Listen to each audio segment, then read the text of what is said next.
जो तुम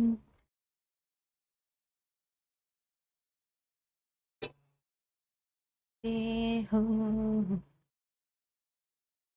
तो मैं कुछ नहीं मांगू दुनिया जो तुम।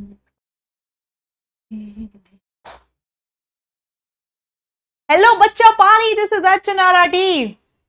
कैसे हैं मेरे सारे प्यारे प्यारे से जमूरे?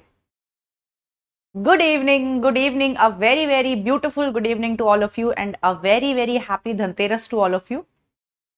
और हम विश करते हैं कि इस धनतेरस आप लोग भी अपनी लाइफ में खूब सारी खुशियां अचीव करो, खूब सारी सक्सेस अचीव करो और खूब मेहनत करो, और जो आपके हक का सक्सेस है, खुशी है, वो आपको मिले। हमारी विशेष यही रहेंगी।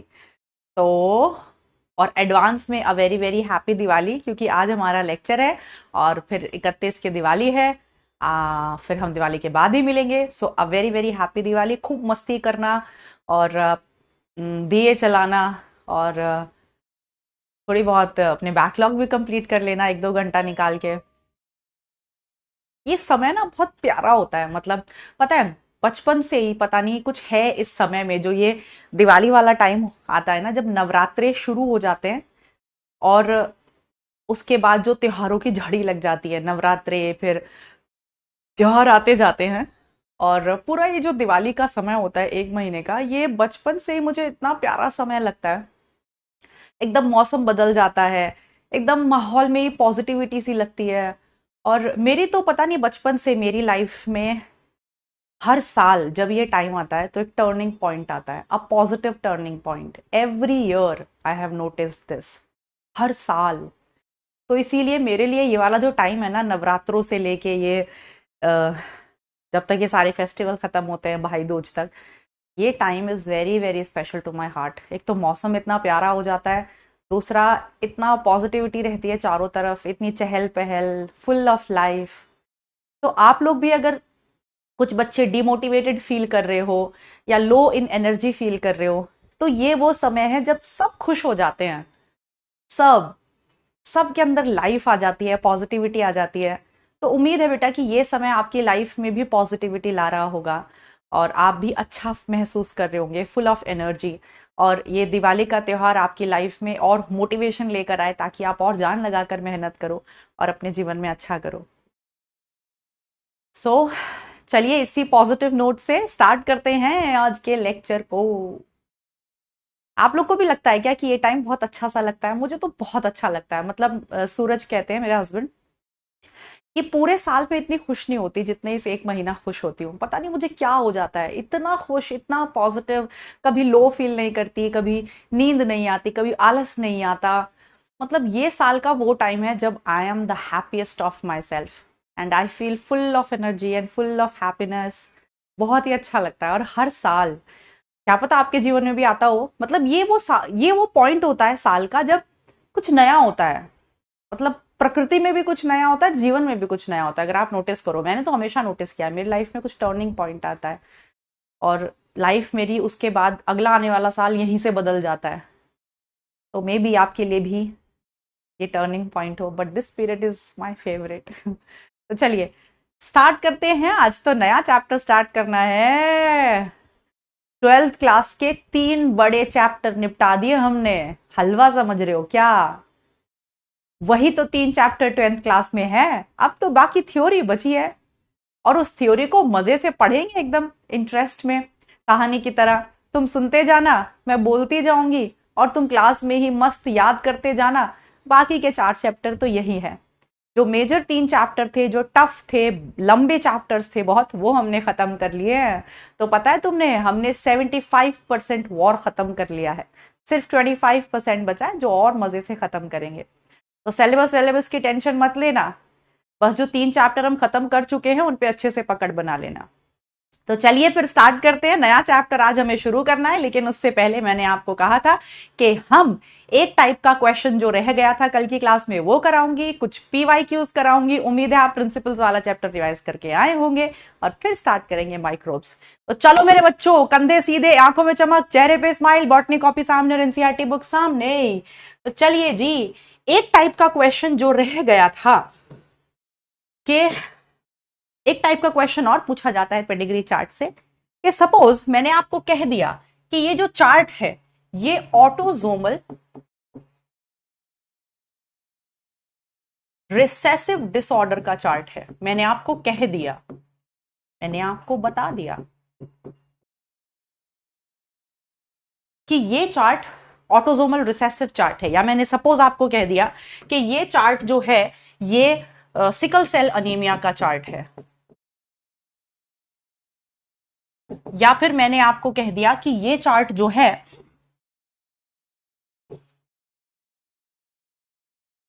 ये थैलेसीमिया का चार्ट है, ऐसा मैंने बता दिया आपको। और मैं आपसे पूछ रही हूं कि आप ये बताइए कि इन दोनों पेरेंट्स का जीनोटाइप क्या है। If this chart, this is given, if this chart is autosomal recessive disorder chart, then question है फाइंड आउट। इस तरह का क्वेश्चन बोर्ड्स में भी आता है और नीट में भी आ सकता है। Find out the genotype of parents, find out the genotypes of parent. आपको बता दिया है कि ये कैसा चार्ट है और बताकर आपसे पूछ रहे हैं कि आप ये बताइए इन दोनों पेरेंट्स का जीनोटाइप क्या होगा। आपके ऑप्शंस हैं ये, दिमाग लगाइए और जवाब दीजिए।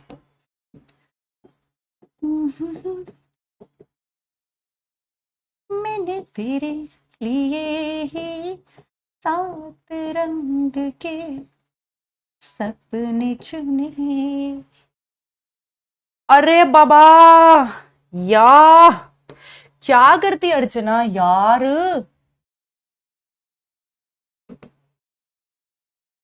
दो मिनट रुक जाओ यार, पता नहीं मुझे क्यों नहीं याद रहता। शाम वाली क्लास में नहीं याद रहता, सुबह वाली क्लास में तो मैं हमेशा लगाती हूँ यार। पिटे मुंह हो जाता है मेरे साथ। पकचक पकड़ा जा बाबू, ना रहा दिल पे काबू, आ गया। अब जवाब दो, तुम्हारा समय शुरू होता है अब, तुम्हारा समय शुरू होता है अब, और तुम जवाब दो, जवाब दो।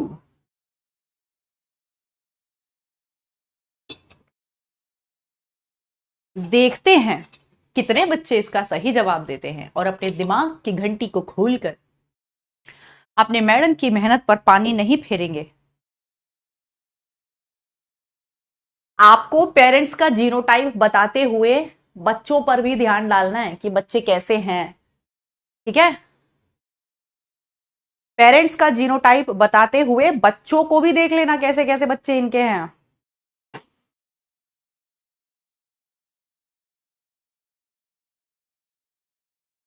ठीक है, हवा में जवाब मत देना, नहीं तो उड़ती हुई चप्पल आएगी और गाल पे फूटेंगे पटाखे, ठीक है।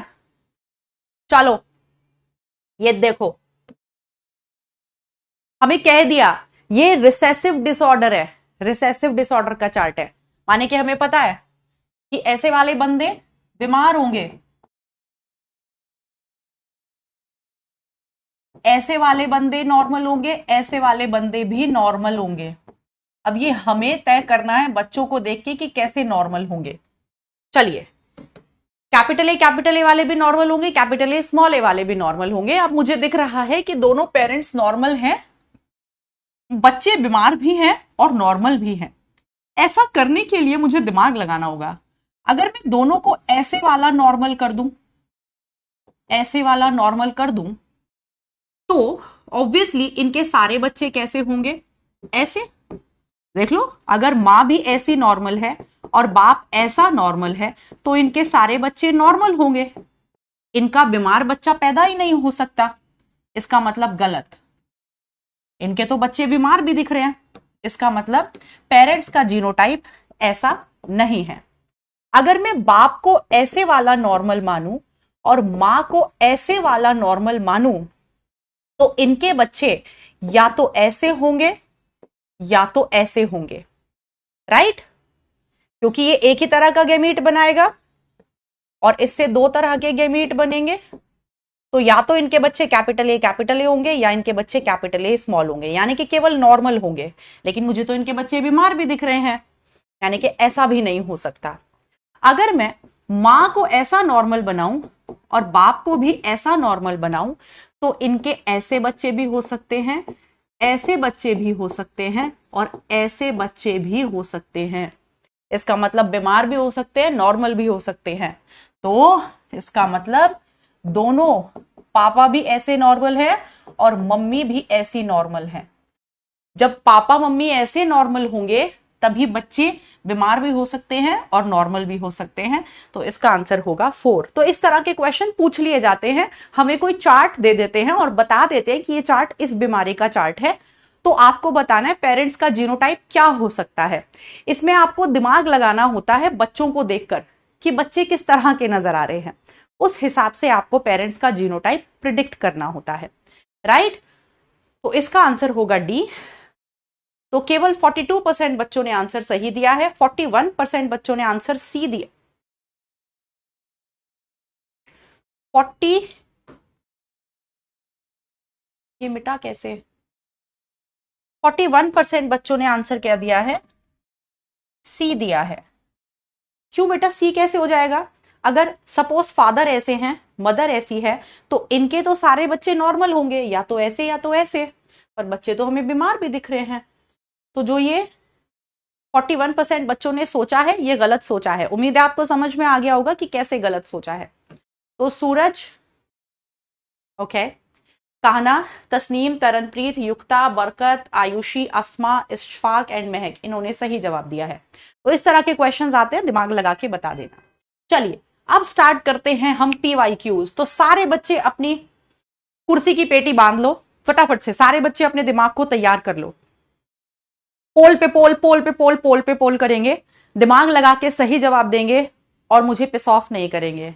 धनतेरस का दिन है, मेरा बीपी हाई मत करना, सोच समझ के सही जवाब देना और सारे बच्चे जवाब देना, ठीक है? रेडी हो? स्टार्ट करें?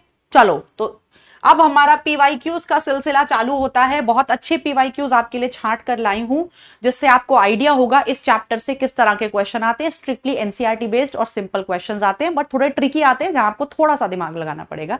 चलिए, तो दिमाग के ढक्कन खोल लीजिए। आपके स्क्रीन पर पहला PYQ है ये, जिसके लिए मैं आपको 45 सेकेंड्स दे रही हूं। आपका समय शुरू होता है अब।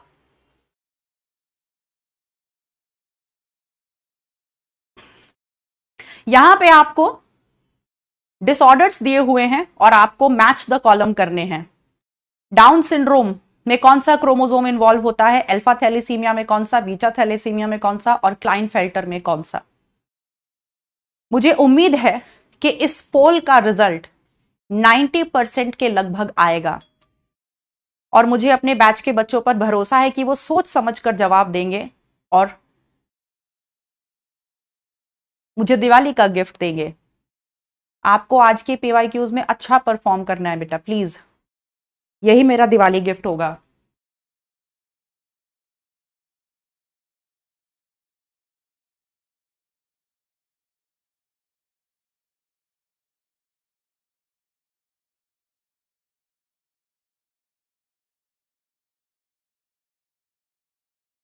चलिए, पोल रुक गया है। कुछ बच्चे टाइम की शिकायत करते हैं, मैम टाइम कम है। बेटा इस तरह के क्वेश्चन में 45 सेकेंड्स बहुत होते हैं। अगर आप हर क्वेश्चन में 1 मिनट लगाओगे तो कितने मिनट्स लगेंगे सिर्फ बॉटनी में? 45 मिनट्स। क्या आप इतना अफोर्ड कर सकते हो? टॉपर्स पता है क्या कहते हैं, वो पूरी बायोलॉजी यानी कि 90 क्वेश्चन आधे घंटे में कर लेते हैं। तो आपके लिए 45 सेकेंड्स मोर देन इनफ है। अगर आपको कम लग रहे हैं, इसका मतलब आपको अपने ऊपर काम करने की जरूरत है। चलिए, down syndrome obviously 21st chromosome की ट्राइसोमी होती है। अल्फा थैलेसीमिया में ऑब्वियसली कौन इन्वॉल्व होता है? 16th chromosome. बीटा थैलेसीमिया में 11वां क्रोमोसोम यानी कि फर्स्ट। और क्लाइनफेल्टर सिंड्रोम में एक्स क्रोमोसोम। क्लाइनफेल्टर सिंड्रोम में मेल्स में एक्स्ट्रा एक्स क्रोमोसोम होता है। सो 3 4 1 2, 3 4 1 2, सो सेकंड। तो देखते हैं कितने बच्चों ने इसका आंसर सेकंड दिया है। 66% बच्चों ने केवल। बाकी के 34% क्या कर रहे हो? प्रतीक, आजीम, सिद्धि, काना, मिथिलेश, तस्नीम, सईद, स्वरा, नादिया एंड रिदमा। चलिए, नेक्स्ट क्वेश्चन आपकी स्क्रीन पर आ रहा है। है ये। चलिए, ये कह रहा है एबीओ ब्लड ग्रुप सिस्टम के मुताबिक फादर का जो ब्लड ग्रुप है वो बी है, मदर का ब्लड ग्रुप ए है और बच्चे का ब्लड ग्रुप ओ है। तो आपको बताना है कि माता पिता का जो जीनोटाइप है वो क्या है। इसके लिए भी मैं आपको दे रही हूं 45 सेकंड्स, जो कि बहुत ज्यादा है इस क्वेश्चन के लिए। पिता का ब्लड ग्रुप बी पॉजिटिव है, मां का ब्लड ग्रुप ए पॉजिटिव है, जहां पे पॉजिटिव होने से आपको कोई फर्क नहीं पड़ेगा, पॉजिटिव होना एक अलग फैक्टर है, और बच्चे का ओ है। तो मां बाप का क्या ब्लड ग्रुप होना चाहिए?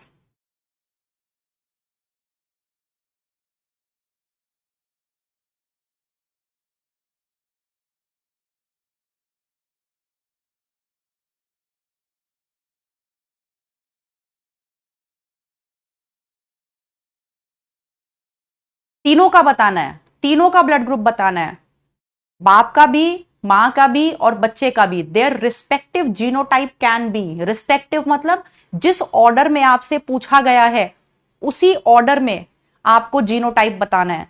फादर का जीनोटाइप क्या होगा, मदर का क्या होगा और बच्चे का क्या होगा?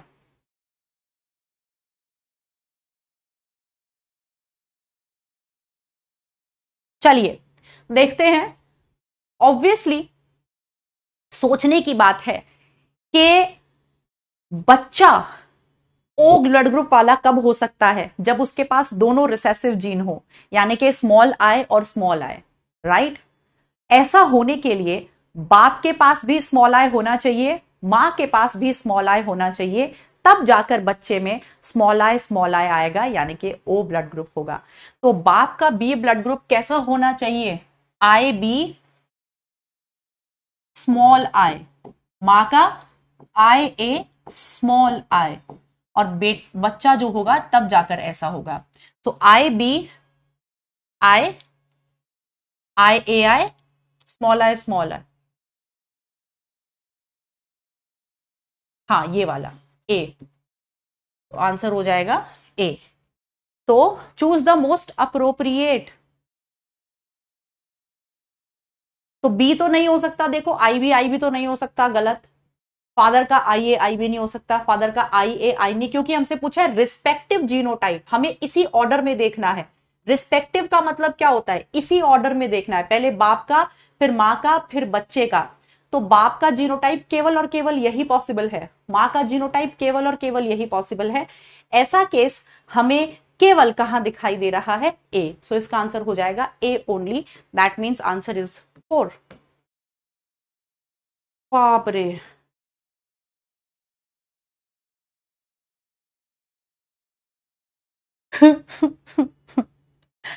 53% बच्चों ने आंसर सी दिया है, डी एंड ई ओनली।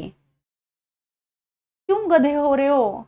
तुम्हें बोल दिया मैंने, मैंने तुम्हें बोला इसी ऑर्डर में बताना है। रिस्पेक्टिव का मतलब क्या होता है? Their respective genotype can be. तुम गधे तो नहीं हो गए? तुम गधे तो नहीं हो गए? डी एंड ई क्यों?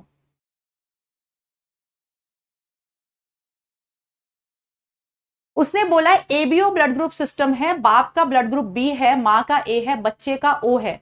तो इनका रिस्पेक्टिव जीनोटाइप क्या होगा? रिस्पेक्टिव मतलब इसी ऑर्डर में, पहले आपको बाप का जीनोटाइप बताना है, फिर मां का, फिर बच्चे का। तो अगर बच्चे का ब्लड ग्रुप हमें ओ करना है, तो यानी कि वो स्मॉल आई उसका जीनोटाइप होगा।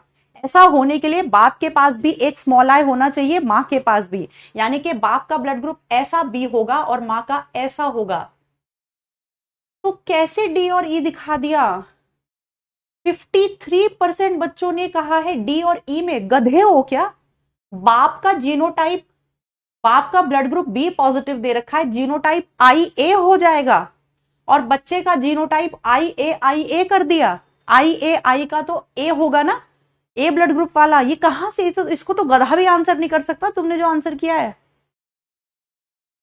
आई बी आई, चलो ये तो बाप का मान लिया, ठीक है, ये मां का ठीक है। बच्चे का ये गलत नहीं है, बच्चे का ब्लड ग्रुप ए भी थोड़ी ना कह रहे हैं वो, बच्चे का ब्लड ग्रुप ओ है। कहां से ये हो जाएगा? सिर्फ ए हो सकता है। बेटा तुम लोग अभी तैयार नहीं हो, पता नहीं तुम लोग क्या पढ़ते हो, कितना कंसंट्रेट करते हो क्लास में, कितना समझते हो, या फिर सिर्फ चैट बॉक्स में चैट करने आते हो, मुझे समझ नहीं आ रहा। लेकिन अगर 53% बच्चा, 53% क्यों, 18, 14, सिर्फ 13% बच्चा आंसर सही दे रहा है इसका। तुम्हें नहीं पता बी ब्लड ग्रुप का जीनोटाइप क्या होता है? या तो आई बी हो सकता है, या आई स्मॉल आई हो सकता है। ए ब्लड ग्रुप का जीनोटाइप क्या हो सकता है? या तो आई ए हो सकता है, या फिर आई ए स्मॉल आई हो सकता है। लेकिन उसने आपको कह दिया कि बच्चे का जीनोटाइप ओ है, और बच्चे का जीनोटाइप ओ कह रहा है गधों, तो बच्चों का जीनोटाइप स्मॉल आई होना चाहिए। केवल कितने ऑप्शन आपको ऐसे दिख रहे हैं जहां पे बच्चे का जीनोटाइप स्मॉल आई है? ए और बी, इन दो ऑप्शंस में से बच्चे का जीनोटाइप ओ है। बाकी ऑप्शन में तो बच्चे का जीनोटाइप ओ है ही नहीं। रिस्पेक्टिव का मतलब उसी ऑर्डर में। और यहां पे बच्चे का जीनोटाइप ओ तब हो सकता है केवल जब बाप के साथ पास भी स्मॉल आई देने को हो और मां के पास भी। केवल 13% बच्चा। अब मुझे नहीं पता है 13% बच्चे ने भी तुक्का लगाया है या दिमाग लगाया है। मयंक, सिद्धि, मान्या, तृप्ति, मोहित, तरनप्रीत, राहुल, पूर्णिमा, आजरा एंड धर्मवीर। इसीलिए मैं पोल कराने से बचती हूँ क्लास में, मेरा बीपी हाई हो जाता है, क्योंकि मैं बहुत मेहनत से पढ़ाती हूँ, बहुत ईमानदारी से पढ़ाती हूँ। मैं आपको कह रही हूं, मैं एक चैप्टर को 2 लेक्चर में भी खत्म कर सकती हूं, पर मैं जानबूझ के आराम आराम से गहराई में हर एक बात को समझा समझा के पढ़ाती हूँ। पता है इसका लोड किसके ऊपर आता है? मेरे ऊपर। मुझे एक्स्ट्रा क्लासेस देनी पड़ती हैं, मुझे एक्स्ट्रा एफर्ट डालना पड़ता है, क्लास को एक्सटेंड करना पड़ता है, आपकी गालियां खानी पड़ती हैं।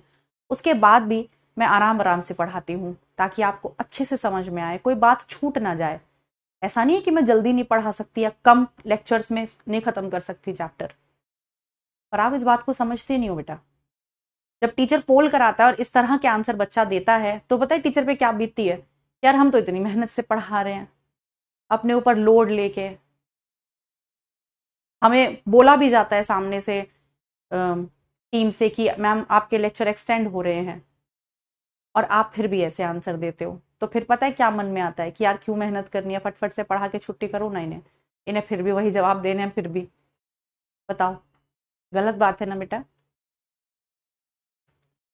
इतना आसान क्वेश्चन का जवाब अगर आप गलत दे रहे हो, तो आप टफ क्वेश्चन का जवाब कैसे सही दोगे? आप देखो, आप खुद को आईना दिखाओ। चलिए, मैं अपना बीपी नहीं बढ़ा रही, क्योंकि कोई फायदा नहीं है। मैं क्यों बीपी बढ़ाऊं? आपका करियर है, आपको टेंशन लेनी है। मुझे तो सैलरी मिलती है हर महीने। मैं क्यों टेंशन लूं, मैं क्यों स्ट्रेस लूं? स्ट्रेस आपको लेना चाहिए। गलती आपकी है, आप गलत कर रहे हो। मैं तो अपना काम बखूबी कर रही हूँ, मन से पढ़ा रही हूँ। पर क्या आप मन से पढ़ रहे हो? क्या आप मेहनत कर रहे हो? तो अपने आप को एसेस करो, आप कहाँ स्टैंड कर रहे हो अभी। स्ट्रेस लेने की बारी आपकी है। चलिए नेक्स्ट, पहले ऊपर वाले का जवाब देंगे। 30 सेकेंड्स दूंगी उसके लिए, आपका समय शुरू होता है अब। Which of the following is not an autosomal recessive disorder? इनमें से कौन सा ऑटोजोमल रिसेसिव डिसऑर्डर नहीं है? उम्मीद करती हूं लगभग 95, क्योंकि 5% बच्चे तो चैट करने आते हैं, उनका दिमाग तो कहीं और होता है। 95% बच्चे इसका जवाब सही देंगे शायद। Let's see.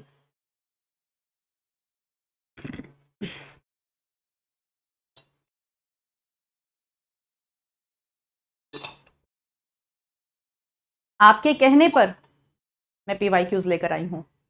पता है इसमें मेरा कितना टाइम जाएगा? मुझे माइक्रोब्स करना था, और उसमें आप ऐसा रिजल्ट दे रहे हैं, आप ऐसा परफॉर्म कर रहे हैं पोल में।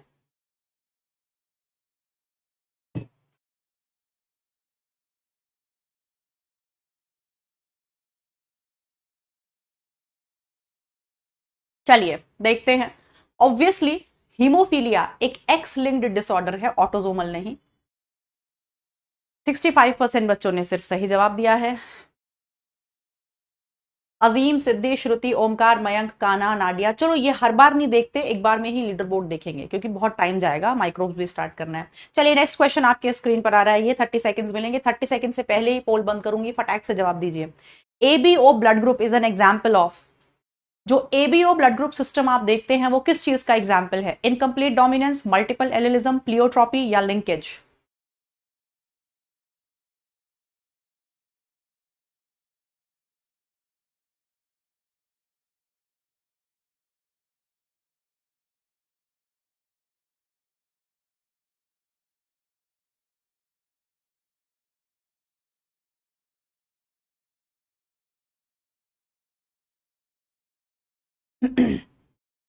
चलिए, बहुत टाइम दिया इसके लिए। Obviously ABO blood group system multiple allelism का एग्जाम्पल है। 70% बच्चों ने आंसर सही दिया है। एक ही बार में लीडर बोर्ड देखेंगे। चलिए नेक्स्ट क्वेश्चन, ये मैंने आपको क्लास में अच्छे से कराया है। रीजन असर्शन का क्वेश्चन है, हनी बी की पॉपुलेशन में sons do not have fathers but have grandfathers. जो बेटे होते हैं उनका पिता नहीं होता लेकिन उनके नाना हो सकते हैं। Haploidy in drones of honey bee में जो हैप्लॉइडी देखने को मिलती है ड्रॉन्स में is due to parthenogenesis while fertilization results into female bees। तो आपको बताना है इसका क्या सही आंसर होगा। मैं आपको अच्छे से समझा चुकी हूं हनी बी में सेक्स डिटर्मिनेशन कैसे होता है। चलिए सोचिए और सही जवाब दीजिए।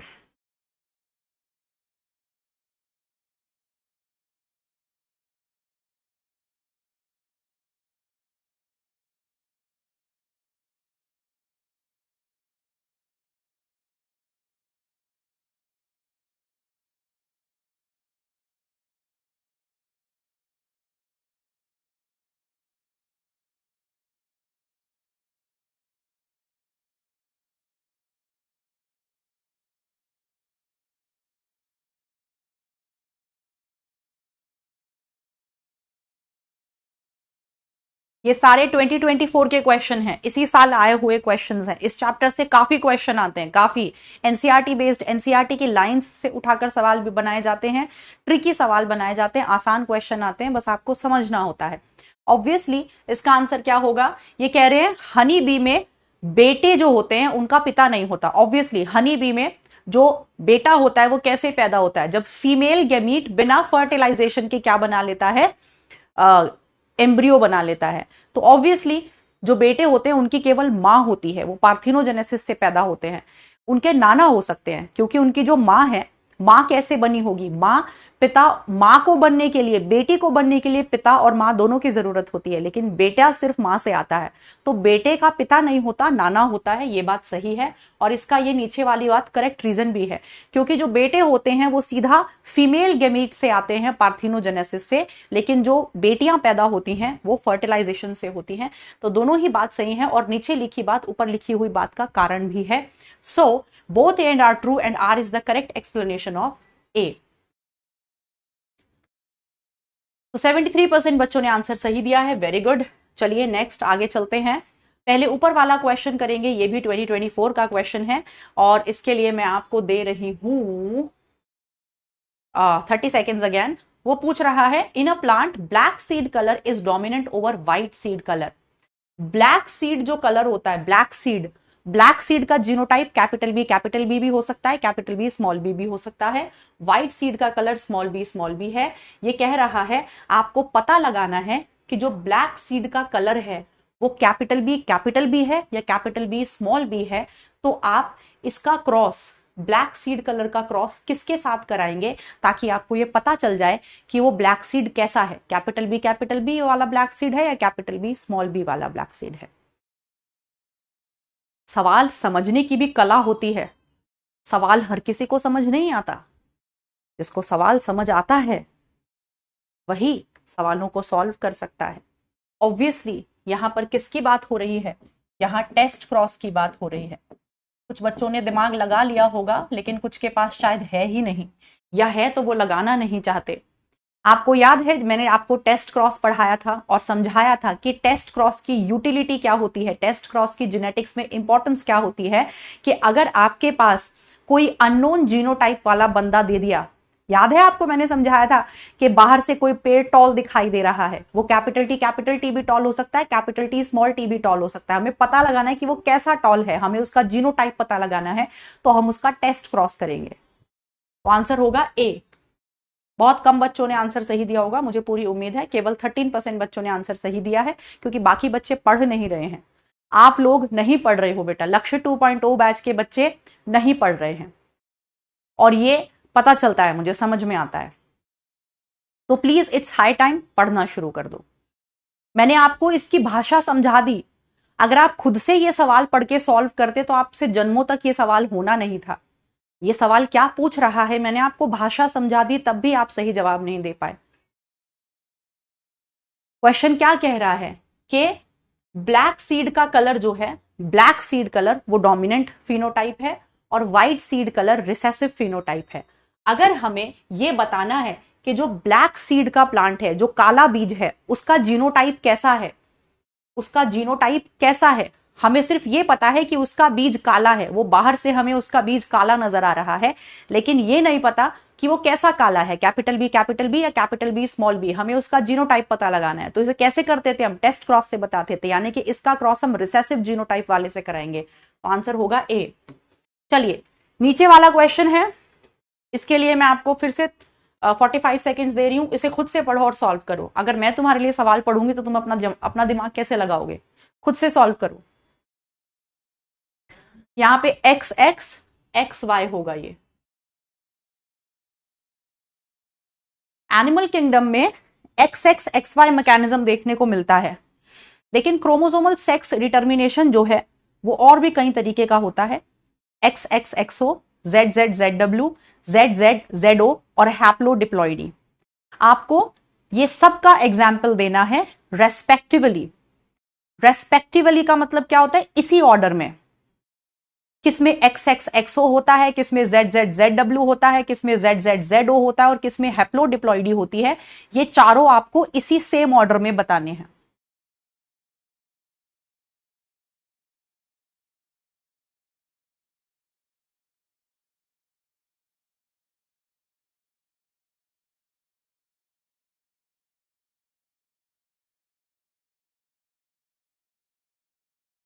चलिए एक्स एक्स एक्सओ आपको पता है ग्रास हॉपर में होता है, Z Z Z W birds में होता है, Z Z Z O butterfly यानी कि मॉथ में होता है और हेप्लोडिप्लॉइडी बी यानी कि वैस्प में होता है। तो grass hopper, birds, moth, wasp. Moth क्या होते हैं? मॉथ मतलब बटरफ्लाई। वैस्प क्या होती है? वैस्प एक टाइप की हनी बी होती है, बी ही होती है। ओके चलिए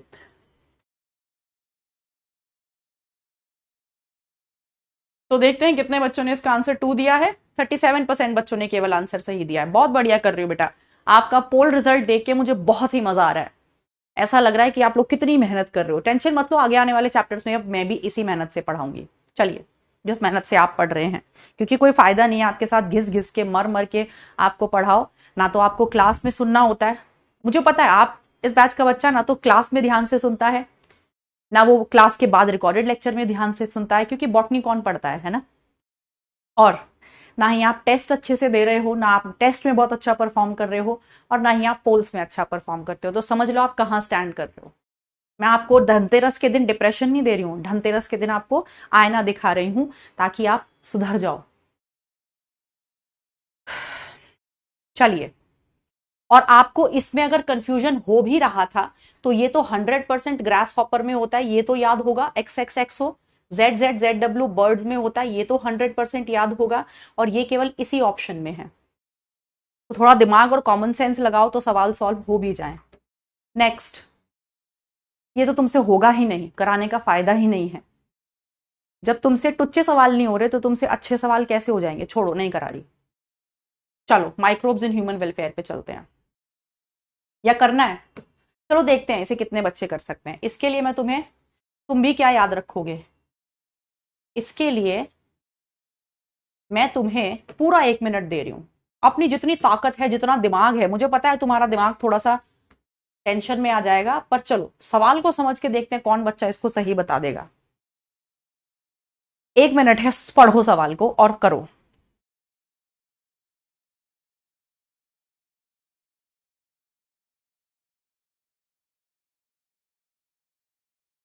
तुमसे डायरेक्ट एकदम सीधे सिंपल सवालों का जवाब तो दिया नहीं जा रहा, पता नहीं तुम इसका कैसे दोगे, बट फिर भी कोशिश करो।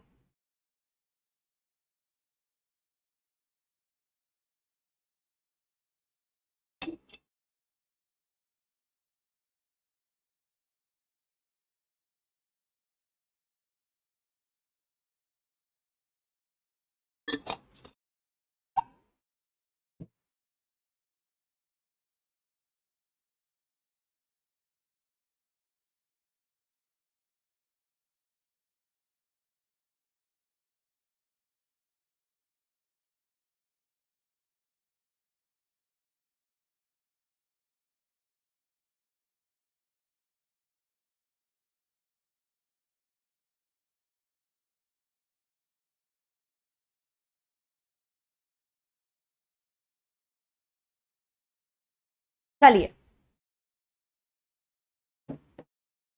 अ yellow seeded and violet flowered pea plant, ये कह रहा है एक ऐसा, आप जानते हैं ये दोनों ही डोमिनेंट फिनोटाइप्स होते हैं। हम जानते हैं पी प्लांट में वॉयलेट फूल का रंग होना और येलो बीज होना, ये डोमिनेंट फिनोटाइप है। तो एक ऐसा प्लांट जिसका बीज येलो है और फूल वॉयलेट है, उसका क्रॉस कराया जा रहा है जिसका ग्रीन सीड है और व्हाइट फ्लावर है।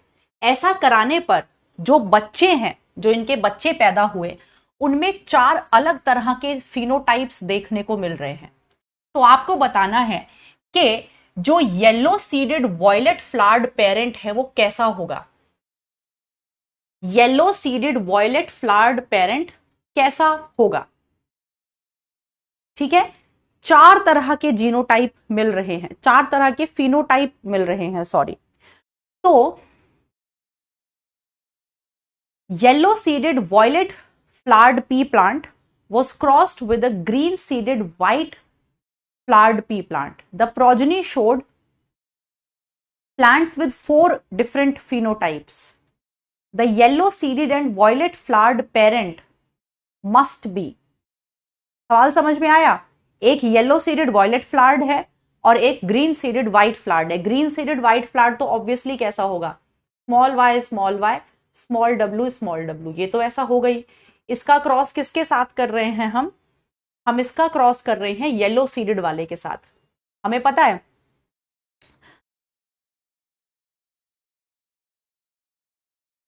कि जब ये होमोजाइगस होगा, जब ये ऐसा होगा, तो यहां पे बच्चा कैसा पैदा होगा, इनका ऐसा पैदा होगा। ये F1 होती हमारी। और जब इस F1 में हम सेल्फिंग कराते थे, जब इस F1 में हम सेल्फिंग कराते थे, तो इनके बच्चे जो पैदा होते थे डाई हाइब्रिड क्रॉस में, वो F2 जनरेशन में 4 तरह के फिनोटाइप्स आते थे। क्या आपको याद है? बताइए, क्या आपको याद है? जल्दी बोलिए। हेमंत कह रहा है मैम कंफ्यूज हो रही है। मेरी टेंशन मत ले, तू अपनी टेंशन ले। हेमंत कह रहा है मैम कंफ्यूज हो रही है। मैम सुबह से लगातार क्लास ले रही हैं, तब भी तुम्हें पढ़ा रही हैं। मैम थक जाती हैं। तू मेरी टेंशन मत ले, मैं कंफ्यूज हो रही हूं कि नहीं हो रही, तू अपनी टेंशन ले। मेरा कंफ्यूज होना तो चल जाएगा, मुझे नहीं देना नीट का एग्जाम। तेरे को बोर्ड भी देना है, नीट भी देना है। तू अपनी टेंशन ले। एक भी सवाल का जवाब सही दिया है तूने? मैडम कंफ्यूज हो रही हैं। अपनी टेंशन ले ले, मेरी छोड़ दे। मैडम का काम तो चल जाएगा, तू अपना चला लेगा। दे। आई बात समझ में? तो ऑब्वियस सी बात है, F2 जनरेशन याद है, हमने सीड कलर और सीड शेप का जब क्रॉस कराया था, तो एक डाई हाइब्रिड क्रॉस में 4, एक डाई हाइब्रिड क्रॉस में 4 फिनोटाइप कब बनते थे, याद है? Round yellow, round green, wrinkled yellow, wrinkled green, 4 phenotype बनते थे। कब बनते थे? जब पेरेंट्स दोनों प्योर लाइन होते थे, उनकी F1 आती थी, F1 में सेल्फिंग करते थे, और फिर सेल्फिंग में जो उनके बच्चे फाइनली पैदा होते थे, उसमें क्या होता था? उसमें 4 फिनोटाइप्स मिलते थे। तो टिपिकल मेंडल क्रॉस की बात हो रही है, तो ऑब्वियसली यहां पे येलो सीडेड और वॉयलेट फ्लावर्ड पेरेंट को कैसा होना चाहिए? Double homozygous. डबल होमोजाइगस मतलब दोनों ट्रेट्स के लिए होमोजाइगस। चलिए नेक्स्ट, अगर आप उसे ऐसा कर देंगे, अगर आप, वो कह रहा है डबल हेट्रोजाइगस, अगर आप डबल हेट्रोजाइगस उसे कर देंगे, तो ये कितने तरह के गैमेट बनाएगा, करके देख लेते हैं। ये कितने तरह के गैमेट बनाएगा? ये 4 तरह के, कैपिटल वाई स्मॉल वाई। ये करके देख लेते हैं एक बारी।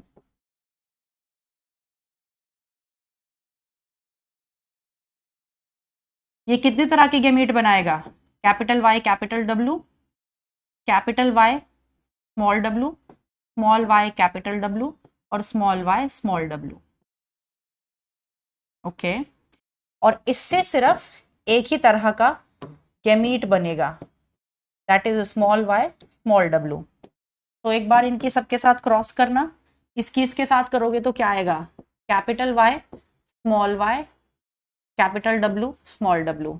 इसकी इसके साथ करना, capital Y small Y small W small W, small Y capital W small W, और स्मॉल वाई स्मॉल डब्ल्यू। ये होगा येलो वॉयलेट, ये होगा येलो वाइट। अच्छा, इसका आंसर ये होगा बेटा double heterozygous, sorry double homozygous नहीं होगा, डबल हेट्रोजाइगस होगा। मेंडल क्रॉस की बात ये क्यों नहीं कर रहा है अभी समझाती हूँ। इसका आंसर डबल हेट्रोजाइगस होगा। गलत तो नहीं लगा दिया मैंने पोल में? नहीं। डबल हेट्रोजाइगस क्यों होगा देखो समझाती हूँ। ये टेस्ट क्रॉस वाली बात हो गई, ये डाई हाइब्रिड टेस्ट क्रॉस की कहानी है, ये मेंडल क्रॉस नहीं है, ये डाई हाइब्रिड टेस्ट क्रॉस है।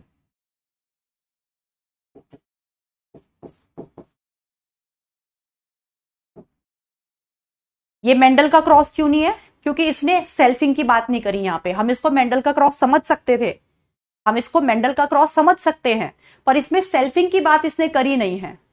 तो सेल्फिंग की बात नहीं करिए तो हम इसे मेंडल का क्रॉस वाला जो हमारा दिमाग चल रहा था उसको हम कैंसिल करते हैं यहां पे। क्यों कैंसिल करना पड़ेगा हमें, ध्यान से समझेंगे। कैंसिल इसलिए करना पड़ेगा बेटा, कैंसिल इसलिए करना पड़ेगा क्योंकि यहां पे सेल्फिंग की बात उसने नहीं करी है। अगर वो सेल्फिंग की बात करता कि इनका बच्चा हुआ, इनके बच्चे में सेल्फिंग हुई, सेल्फिंग होने के बाद हमें 4 जो है फिनोटाइप्स मिल रहे हैं, तो हम पक्का होता कि ये मेंडल क्रॉस की बात हो रही है। पर सेल्फिंग इसमें कहीं एब्सेंट है, तो इसीलिए हम मेंडल क्रॉस पे ना जाके एक और बेहतर ऑप्शन हमारे पास है। मेंडल क्रॉस पे ना जाके हमारे पास एक और बेहतर ऑप्शन है, वो ये वाला है डबल हेट्रोजाइगस। यानी कि जो हमारा येलो और वॉयलेट फ्लावर वाला है वो ऐसा है, और ये तो ऐसा होगा ही। जब ये डाई हाइब्रिड टेस्ट क्रॉस की बात हो रही है तो देखो इनके बच्चे ये 4 तरह के होंगे और इन चारों का फिनोटाइप अलग है। इसका फिनोटाइप क्या होगा? इसका फिनोटाइप होगा येलो वॉयलेट, इसका है येलो वाइट, इसका है ये ग्रीन ग्रीन वॉयलेट, और इसका है ग्रीन वाइट। तो बिल्कुल सही बात है। तो ये डाई हाइब्रिड टेस्ट क्रॉस की बात हो रही है। याद है मैंने बताया था monohybrid test cross, dihybrid test cross. Dihybrid test cross में रेशो क्या था? 1:1:1:1। वहां पे 4 ही जीनोटाइप बनते थे और 4 ही फिनोटाइप बनते थे। कितने लोगों को याद है? कितने लोगों को याद है बेटा? जल्दी बताइए, याद है? मोनो हाइब्रिड टेस्ट क्रॉस में रेशो हुआ करता था 1:1। 2 ही फिनोटाइप होते थे, 2 ही जीनोटाइप होते थे। डाई हाइब्रिड टेस्ट क्रॉस में रेशो हुआ करता था 1:1:1:1। 4 ही जीनोटाइप होते थे, 4 ही फिनोटाइप होते थे। याद आया? तो ये test cross, dihybrid test cross की बात हो रही है। ठीक है, तो यहां पे हमें 4 क्या मिलेंगे? फिनोटाइप्स मिलेंगे। 4 ही फिनोटाइप मिलेंगे, 4 ही जीनोटाइप मिलेंगे, रेशो 1:1:1 रहेगा। तो हमारे पास ये बेहतर ऑप्शन है। लेकिन अगर वो यहां पे सेल्फिंग लगा देता, सेल्फिंग लगा देता शब्द को, तो इसका मतलब ये एक टिपिकल मेंडल क्रॉस की बात होती। क्योंकि एक typical Mendel dihybrid cross में जब F1 में सेल्फिंग कराते हैं तो F1 में सेल्फिंग कराने के बाद F2 में कितने फिनोटाइप्स आते थे? 4 फिनोटाइप्स आते थे। याद है? तो इसीलिए हमें सवालों को बहुत ध्यान से पढ़ना है। ट्रिकी सवाल आते हैं, इजी सवाल आते हैं, एक आध सवाल टफ आता है। तो वही समझा रही हूं, इस चैप्टर को ध्यान से एक बार और रिवाइज कर लेना। इसका रिवीजन पॉडकास्ट जो है, पूरा चैप्टर बहुत अच्छे से समझा रखा है, आपको सिर्फ आंखें बंद करके सुनना है, पूरा चैप्टर रिवाइज हो जाएगा। तो वो दिवाली के ब्रेक में जरूर कर लेना बेटा। तो आज ही कल तक आपका रिवीजन पॉडकास्ट आ जाएगा, इस चैप्टर का प्रैक्टिस शीट आ जाएगी इस चैप्टर की, जिसमें अच्छे क्वेश्चंस हैं, वो प्रैक्टिस शीट जरूर कर लेना। एक बार इसको फिर से एनसीईआरटी से रीड कर लेना, और जितने भी क्वेश्चंस मैंने क्लास में कराए हैं सारे बहुत अच्छे क्वेश्चंस हैं, उनको एक बार रिपीट कर लेना। चैप्टर बहुत अच्छा है ये, इससे अच्छे क्वेश्चंस आते हैं। मैं आपको कई बार समझा चुकी हूं ये बात। बोर्ड में भी अच्छे क्वेश्चन आएंगे इससे, और नीट में भी।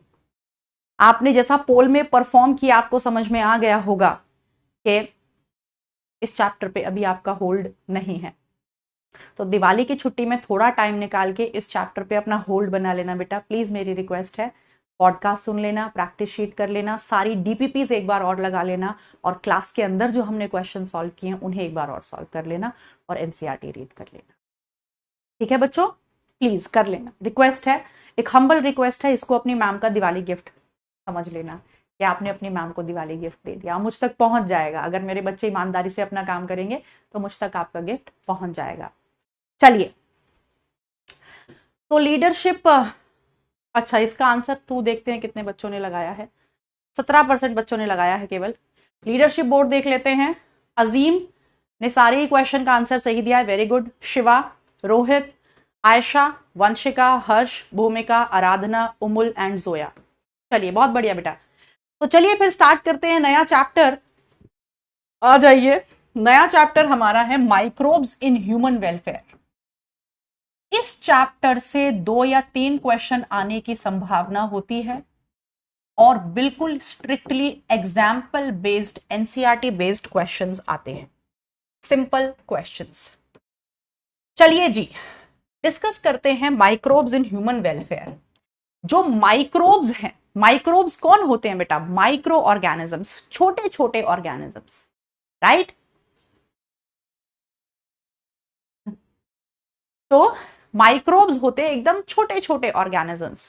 वो हमारे किस काम आ सकते हैं, किस काम आते हैं, ये चैप्टर उसी के बारे में है। तो इसमें पहले ये समझते हैं कि हम माइक्रोब्स किन्हें कहते हैं। हम माइक्रोब्स कहते हैं माइक्रो ऑर्गेनिजम्स को।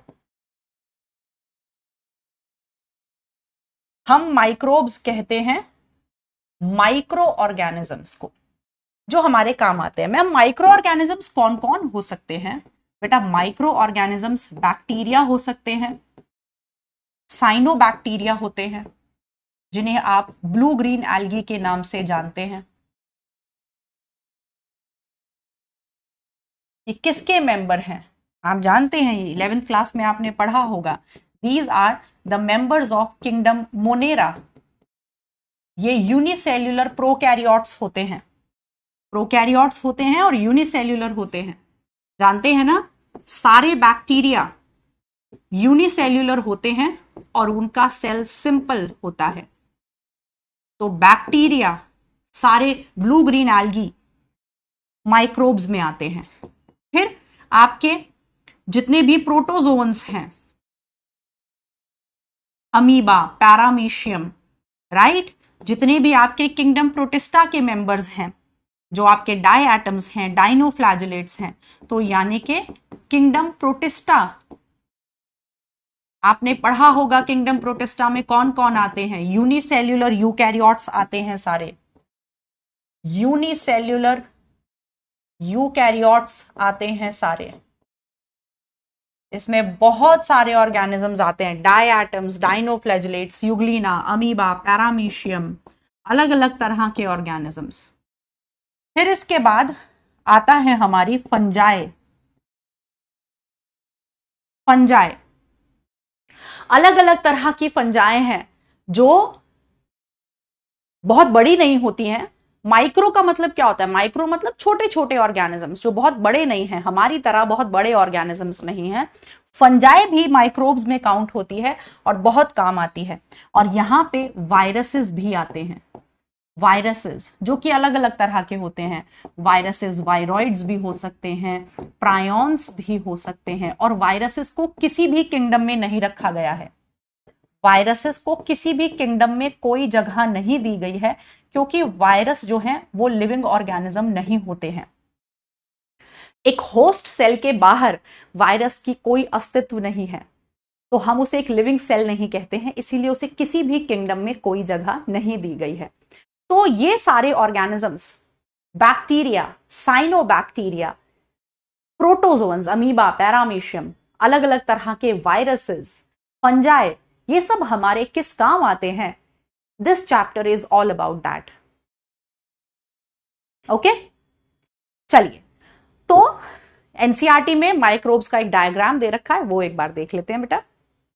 Is this much done? हाँ, ये बायोलॉजिकल क्लासिफिकेशन में आपने पढ़ा होगा, उसी का चैप्टर में ये सब चीजें आती हैं। Done done done done. चलिए आ जाइए। अब एनसीईआरटी में बेटा ये डायग्राम दे रखा है जिसमें अलग अलग तरह के माइक्रोब्स दिखा रखे हैं डायग्राम में। आ जाइए देखते हैं क्या एनसीईआरटी ने दिखा रखा है। ये आप देखिए, यहां ये सारे बैक्टीरिया दिखा रखे हैं।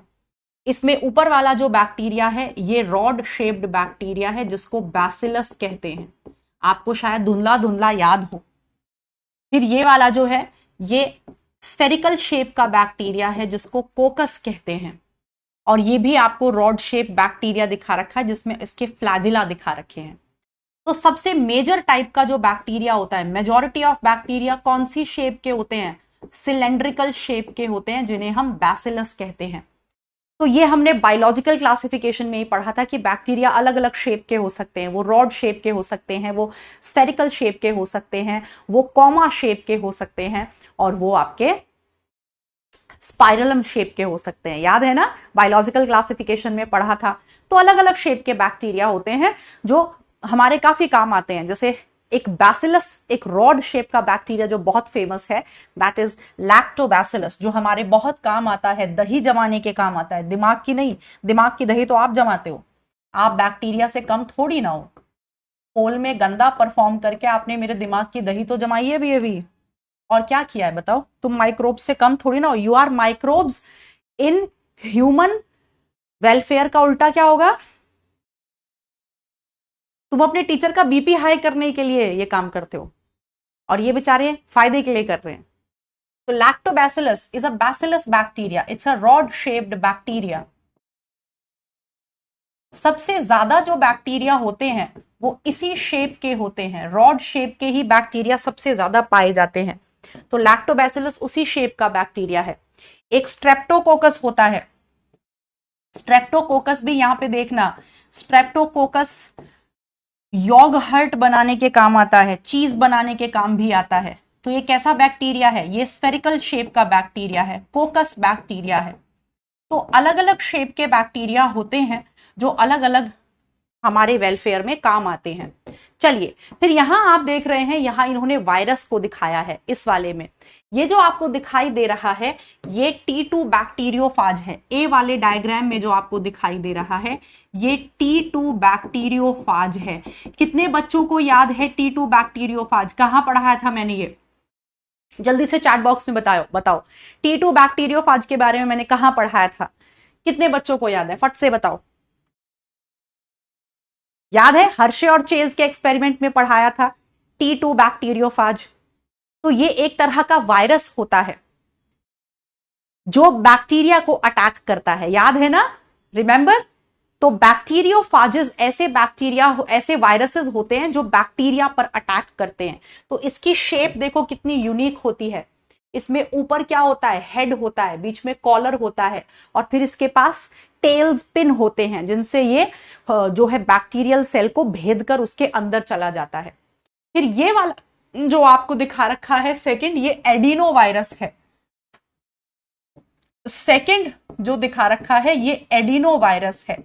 ये कौन सा वायरस है, ये कॉमन कोल्ड का वायरस है। जो आपको जुकाम होता है, हम कहते नहीं है कोल्ड हो गया, तो कॉमन कोल्ड करने वाला जो वायरस है वो ये एडिनो वायरस है जो रेस्पिरेटरी ट्रैक्ट में इंफेक्शंस करता है। फिर यहां पे आपको जो ये रॉड शेप का वायरस दिखाई दे रहा है ये है tobacco mosaic virus, TMV, tobacco mosaic virus. ऐसा वायरस जो टोबैको के प्लांट में मोजेक की बीमारी करता है। तो यहां पे अलग अलग वायरसेस दिखा रखे हैं। यहां पर दिखा रखा है कि हम फंजाई को और बैक्टीरिया को लेबोरेटरी में ग्रो करा सकते हैं प्लेट पर। उस प्लेट में आप अगार अगार का मीडियम डाल दो और उन्हें ग्रो करा सकते हैं। तो आप यहां देखो बैक्टीरिया को ग्रो करा रहे हैं, फंगल कॉलोनी को ग्रो करा रहे हैं, राइट। ठीक है बेटा, क्लियर, क्लियर है, क्लियर। चलिए, तो वायरसेस भी बहुत अलग अलग तरह के होते हैं। ये आपने बायोलॉजिकल क्लासिफिकेशन में पढ़ा होगा। There are many kind of viruses. जैसे रेट्रोवायरसेस होते हैं जिनमें आरएनए होता है, जेनेटिक मटेरियल। तो रेट्रोवायरसेस जैसे HIV का एग्जाम्पल हो गया, है ना। बहुत अलग अलग तरह के वायरस होते हैं। ऐसे ही बहुत अलग अलग तरह के बैक्टीरिया होते हैं। तो कुछ हार्मफुल होते हैं बहुत सारे, लेकिन बहुत सारे ऐसे भी हैं जो हमारे काम भी आते हैं। तो इस चैप्टर में बायोलॉजिकल क्लासिफिकेशन वाली चीजें हम नहीं पढ़ेंगे। बायोलॉजिकल क्लासिफिकेशन में हमने वायरसेस को 11th क्लास में डिटेल में पढ़ा था, बैक्टीरिया को डिटेल में पढ़ा था। यहां उस पर क्वेश्चन नहीं आता। यहां क्वेश्चन आता है कि वो कौन से माइक्रोब्स हैं जो हमारे लिए फायदेमंद हैं और वो क्या फायदा हमें पहुंचाते हैं। क्लियर है बेटा? समझ में आ गया सबको?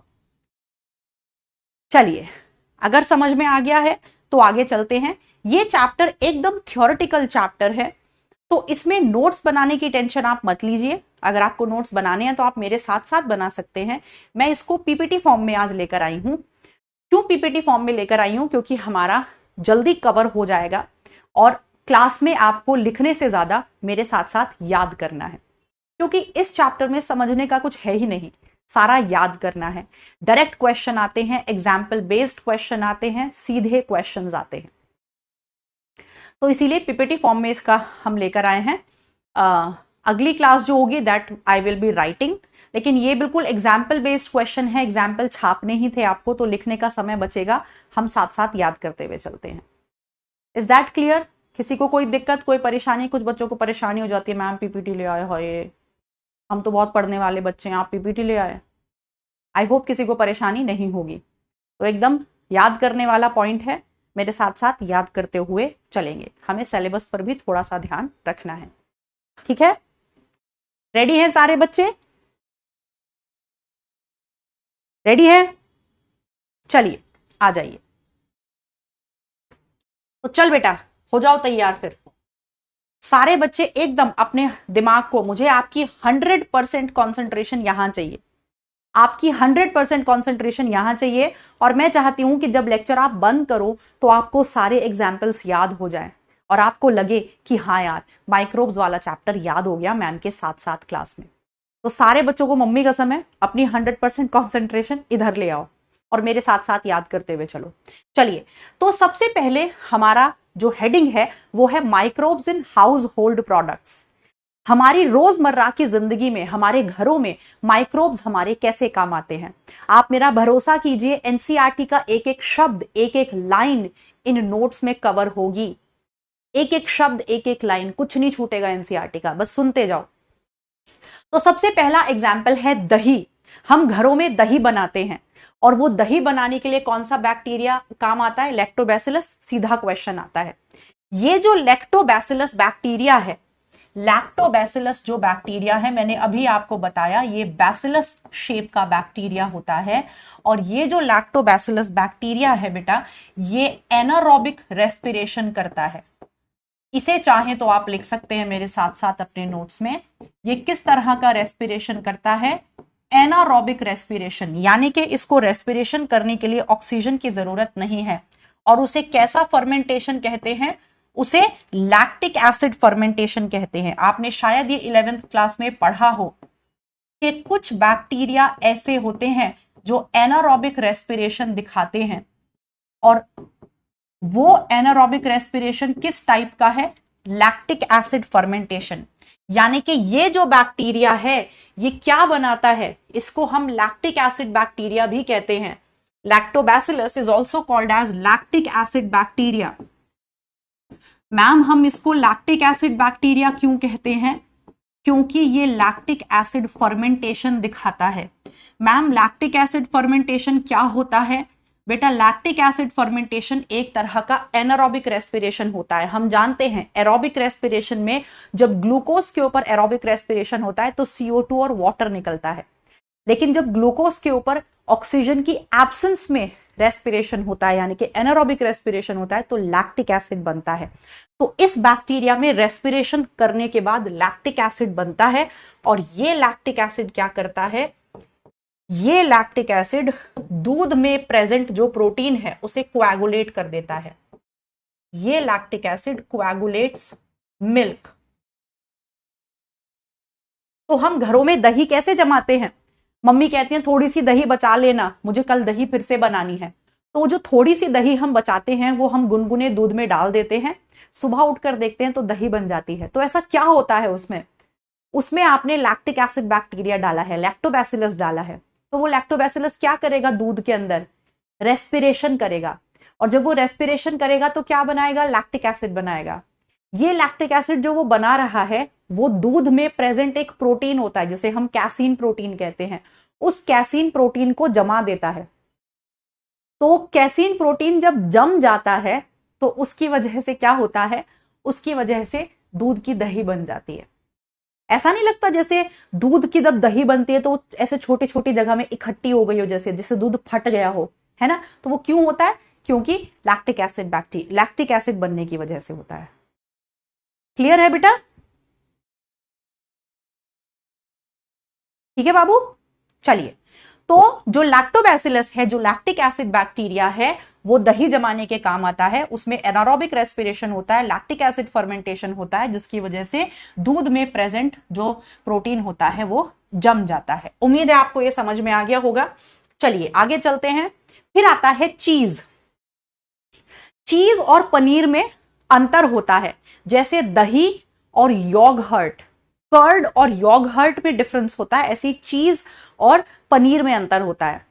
तो चीज जो होती है बेटा वो भी अलग अलग तरह की होती है, based on the pores in it. चीज के अंदर छोटे छोटे छेद होते हैं, तो वो छेद कितने बड़े और छोटे होते हैं, इसके बेसिस पर चीज अलग अलग तरह की होती है। तो चीज कई तरह की होती है, वो स्विस चीज हो सकती है, वो रॉकफोर्ट चीज हो सकती है, वो केमम्बर्ट चीज हो सकती है, अलग अलग तरह की चीज होती है। अब यहां ध्यान दीजिएगा बेटा, बहुत ध्यान देने वाली बात है कि स्विस चीज को बैक्टीरिया बनाता है। कौन सा बैक्टीरिया? प्रोपनियोबैक्टीरियम। प्रोपनियोबैक्टीरियम स्विस चीज को प्रोपनियोबैक्टीरियम बना रहा है, लेकिन वहीं रॉकफोर्ट चीज और केमम्बर्ट चीज को फंजाई बना रही है। तो ये क्वेश्चन पूछ लेता है, भैया स्विस चीज को कौन बना रहा है? स्विस चीज को बनाने वाला बैक्टीरिया है, और रॉकफोर्ट और केमम्बर्ट चीज को बनाने वाले फंजाई हैं। स्विस चीज को कौन सा बैक्टीरिया बना रहा है? मेरे साथ साथ सारे नाम याद करो, मेरे साथ साथ बोल बोल कर याद करो, अभी के अभी क्लास में ही, क्लास में मेरे साथ बोल बोल कर याद करो। स्विस चीज को बनाने वाला एक बैक्टीरिया है, प्रोपनियोबैक्टीरियम। रॉकफोर्ट चीज को बनाने वाला फंजाई है, पेनिसिलियम रॉकफोर्टाई। केमम्बर्ट चीज को भी बनाने वाली फंजाई है, पेनिसिलियम केमम्बर्ट। तो रॉकफोर्ट चीज और केमम्बर्ट चीज, इन दोनों को फंजाई बना रही है। कौन सी? पेनिसिलियम। और स्विस चीज को कौन बना रहा है? बैक्टीरिया। अब इसमें मिसमैच कर देते हैं, ऐसा लिख देते हैं, यहां पे खेला खेला जाता है, लिख लेना इस वाले क्वेश्चन के साथ, खेला खेला जाता है। क्या खेला खेला जाएगा? वो बोलेगा स्विस चीज फंजाई बनाती है, तो क्या बोलोगे? क्या बोलोगे? भक, स्विस चीज को बैक्टीरिया बनाता है और इन दोनों चीज को फंजाई बनाती है। चलिए फिर आता है डोसा एंड इडली। अब बच्चे क्या कहते हैं, मैम डोसा और इडली तो ईस्ट नहीं बनाता फंजाई। नहीं, यही तो बच्चे कंफ्यूजन करते हैं। ये 2019 का क्वेश्चन है नीट का, और मुझे अभी भी याद है, मैं तब ऑफलाइन कोचिंग में पढ़ाती थी, अभी भी मुझे याद है, अच्छे बच्चे, इंटेलिजेंट बच्चे भी सवाल को गलत करके आए थे। वो डोसा इडली के सामने ईस्ट लगा के आए थे। जो डोसे का बैटर बनता है, जो खट्टा खट्टा सा लगता है, इडली का जो बैटर बनता है, थोड़ा खट्टापन उसमें होता है, वो बैक्टीरिया की वजह से होता है। तो इडली और डोसे का जो बैटर बनता है वो बैक्टीरिया की हेल्प से बनाते हैं, फंजाई की हेल्प से नहीं, ये ध्यान रखना। तो कौन से बैक्टीरिया इस्तेमाल करते हैं? ल्यूकोनोस्टॉक या स्ट्रेप्टोकोकस। अभी नाम लिया था ना मैंने स्ट्रेप्टोकोकस का, तो इस पे स्टार लगा लेना, इसमें कंफ्यूजन होता है और बच्चे गलती करते हैं। बच्चे लिखते हैं डोसा इडली ईस्ट की मदद से, नहीं, डोसा इडली बैक्टीरिया की मदद से। चलिए फिर आता है योगर्ट। जैसे दही में अंतर होता है, दही और योगर्ट में वही डिफरेंस होता है जो पनीर और चीज में होता है, इसकी कंसिस्टेंसी डिफरेंट होती है। तो योगर्ट को बनाने में भी बैक्टीरिया काम आते हैं, लैक्टोबैसिलस बैक्टीरिया, लैक्टोबैसिलस और स्ट्रेप्टोकोकस। ये दोनों बैक्टीरिया योगर्ट बनाने के काम में भी आते हैं। याद हो गया? याद हो गया? अब सारे बच्चे नोट्स को हटाओ, मेरे साथ साथ याद करो, मुंडी ऊपर। सबकी मुंडी मेरे सामने होनी चाहिए और मेरे साथ साथ बोलो, चिल्ला चिल्ला के बोलो, मम्मी को भी पता चलना चाहिए। दही बनाने वाला bacteria lactobacillus, lactic acid bacteria, वो लैक्टिक एसिड फर्मेंटेशन दिखाता है। फिर उसके बाद जो हमारा स्विस चीज है वो बैक्टीरिया बनाता है, प्रोपनियोबैक्टीरियम। रॉकफोर्ड चीज और केमम्बर्ट चीज फंजाई बनाती है, पेनिसिलियम। फिर डोसा इडली बैक्टीरिया बनाता है, स्ट्रेप्टोकोकस, ल्यूकोनोस्टॉक। योगहर्ट बैक्टीरिया बनाता है, लैक्टोबैसिलस और स्ट्रेप्टोकोकस। बताइए, हो गया याद? ये स्लाइड सबको याद हो गई? चलिए अब चलेंगे आगे। फिर आता है ब्रेड। ब्रेड हम सब लोग खाते हैं, तो आप देखते हैं ब्रेड जो होते हैं उस ब्रेड में बड़े बड़े छेद होते हैं और वो ब्रेड थोड़ी पफी पफी सी होती है, सॉफ्ट सॉफ्ट सी होती है। तो ये सवाल पूछा जाता है कि जो ब्रेड होती है उसमें ये पफिनेस कहां से आती है? तो आप कहेंगे ब्रेड में ये पफिनेस आती है CO2 से। अब इसे बनाने वाला कौन होता है? ब्रेड को बनाने वाली फंजाई होती है जिसका साइंटिफिक नाम होता है सैकेरोमाइसीज। और वो कौन सी फंजाई है? जी हां, वो यूनिसेल्युलर फंजाई है जिसे आप जानते हैं ईस्ट के नाम से। तो सैकेरोमाइसीज सेरेवेसी हमारी यूनिसेल्युलर फंजाई है जिसे आप सब लोग किसके नाम से जानते हैं? जिसे आप सब लोग ईस्ट के नाम से जानते हैं। तो जो ईस्ट है वो उसे हम बेकर्स ईस्ट भी कहते हैं। बेकर्स मतलब वो बेकरी में इस्तेमाल होता है। बेकरी तो जानते हैं ना, जहां ब्रेड वगैरह बनते हैं उसे बेकरी कहते हैं। तो जो बेकरी है वहां ईस्ट इस्तेमाल होती है और उसका साइंटिफिक नाम है सैकेरोमाइसीज और कॉमन नाम है ईस्ट। तो ब्रेड बनाने में फंजाई इस्तेमाल होती है और वो जो पफिनेस होती है ब्रेड में, सॉफ्ट सॉफ्ट जो होती है ब्रेड, वो CO2 की वजह से होती है। क्यों होती है आ जाओ आपको बताती हूं। जो ईस्ट होता है वो भी एनारोबिक रेस्पिरेशन दिखाता है, यानी कि ऑक्सीजन की एब्सेंस में रेस्पिरेशन करता है। और एनारोबिक रेस्पिरेशन किस तरह का दिखाता है? Alcoholic fermentation. अब मैं यहां पर आपको बता दूं बेटा कि जो एनारोबिक रेस्पिरेशन होता है, यानी कि ऑक्सीजन की एब्सेंस में जो रेस्पिरेशन होता है, वो भी दो तरह का हो सकता है। Anaerobic respiration lactic acid fermentation हो सकता है, जो लैक्टिक एसिड बैक्टीरिया में देखने को मिलता है, और एनारोबिक रेस्पिरेशन एल्कोहलिक फर्मेंटेशन हो सकता है, जो कि ईस्ट में देखने को मिलता है। तो ईस्ट में एल्कोहलिक फर्मेंटेशन होता है, जहां पर जब ईस्ट ग्लूकोज के ऊपर रेस्पिरेशन करता है तो क्या होता है? तो वहां पर इथाइल एल्कोहल बनता है और साथ में CO2 निकलती है। साथ में CO2 निकलती है। तो एनसीईआरटी में क्वेश्चन पूछा भी हुआ है कि जो बैक्टीरिया होते हैं, फंजाई होते हैं, उनमें वो कौन सा प्रोसेस होता है जिससे CO2 गैस निकलती है? तो आप कहेंगे फर्मेंटेशन, एनारोबिक रेस्पिरेशन होता है उनमें। बात समझ में आई? तो जब ईस्ट रेस्पिरेशन करता है ग्लूकोज के ऊपर तो वो क्या बनाता है? वो एल्कोहल बनाता है और CO2 बनाता है। तो वो जो CO2 गैस निकलती है उसकी वजह से ब्रेड में सॉफ्टनेस होती है, पफीनेस होती है। क्लियर है? बताइए बेटा, क्लियर है? चलिए अब बात करते हैं टॉडी ड्रिंक की। साउथ इंडिया में क्या करते हैं? टॉडी ड्रिंक बनाते हैं, बहुत फेमस है। वहां पे क्या करते हैं? एक प्लांट होता है पाम का पेड़ होता है। आप जानते हैं पाम का पेड़ क्या होता है? उसके स्टेम का सैप ले लेते हैं, उसका स्टेम लेते हैं पाम के पेड़ का, और उसके अंदर से जो पानी होता है, उसका जो सैप होता है वो निकाल लेते हैं और उस सैप को सड़ा लेते हैं। उसमें क्या डाल के? फंजाई डाल के, ईस्ट डाल के, फिर वो खट्टा खट्टा सा हो जाता है और फिर उसे पीते हैं।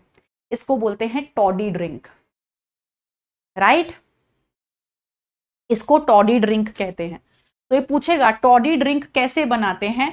टॉडी ड्रिंक हम जो पाम का पेड़ होता है उससे सैप ले लेते हैं, उसका पानी निकाल लेते हैं और फिर उसे फर्मेंट करते हैं। फर्मेंट का मतलब उसमें ईस्ट छोड़ देते हैं और फिर वो खट्टी खट्टी सी ड्रिंक बनकर तैयार हो जाती है, जिसे हम टॉडी ड्रिंक कहते हैं। फिर सोयाबीन की मदद से भी हम कुछ चीजें बनाते हैं। सोयाबीन की स्पेलिंग ठीक नहीं है,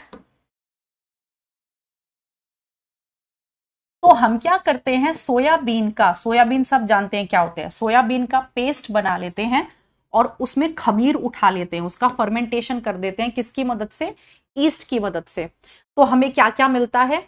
हमें तेमफे मिलता है, टोफू मिलता है, सूफू मिलता है, अलग अलग तरह के प्रोडक्ट। जैसे आप जानते हैं आजकल बहुत फैशन में चल रहा है, वीगन लोग जो होते हैं, आजकल चल रहा है ना कि हम तो वेजिटेरियन है, नॉन वेजिटेरियन है, वेजिटेरियन में भी हम एगिटेरियन है, नहीं भैया हम तो वीगन है।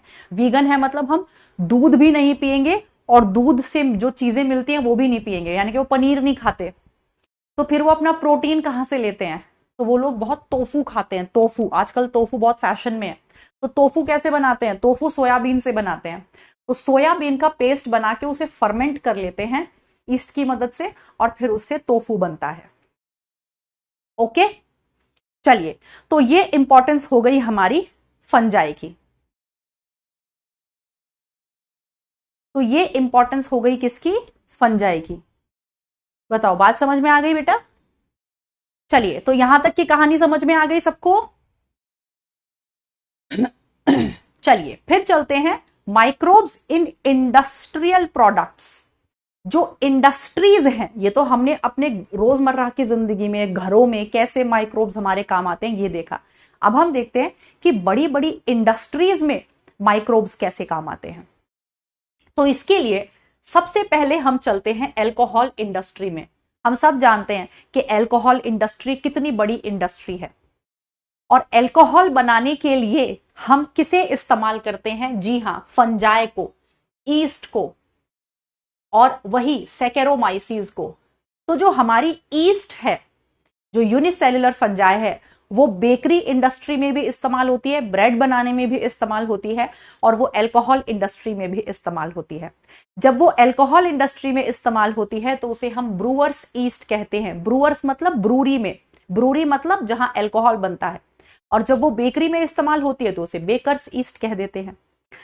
तो अल्कोहल बनाने में भी ईस्ट हेल्प कर रही है। क्यों हेल्प करती है? क्योंकि वो अल्कोहलिक फर्मेंटेशन दिखाती है। अभी देखो, मैंने आपको यहां समझाया ईस्ट में क्या देखने को मिलता है?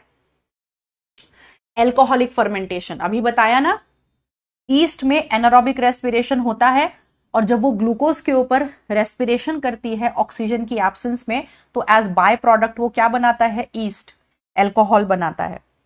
तो ये ध्यान रखेंगे। तो देखो होता क्या है, ये ईस्ट का सेल है, ठीक है, ये ईस्ट है, हम ये जानते हैं ईस्ट यूनिसेलुलर फंजाई है। इसके अंदर क्या चल रहा है? इसके अंदर फर्मेंटेशन चल रहा है। तो ग्लूकोज पर जब रेस्पिरेशन होगा तो क्या बनता है? Ethyl alcohol. ये इथाइल अल्कोहल को ईस्ट एक्सक्रीट आउट कर देता है अपने सेल के बाहर। ईस्ट जो है एक्सक्रीट आउट इथाइल अल्कोहल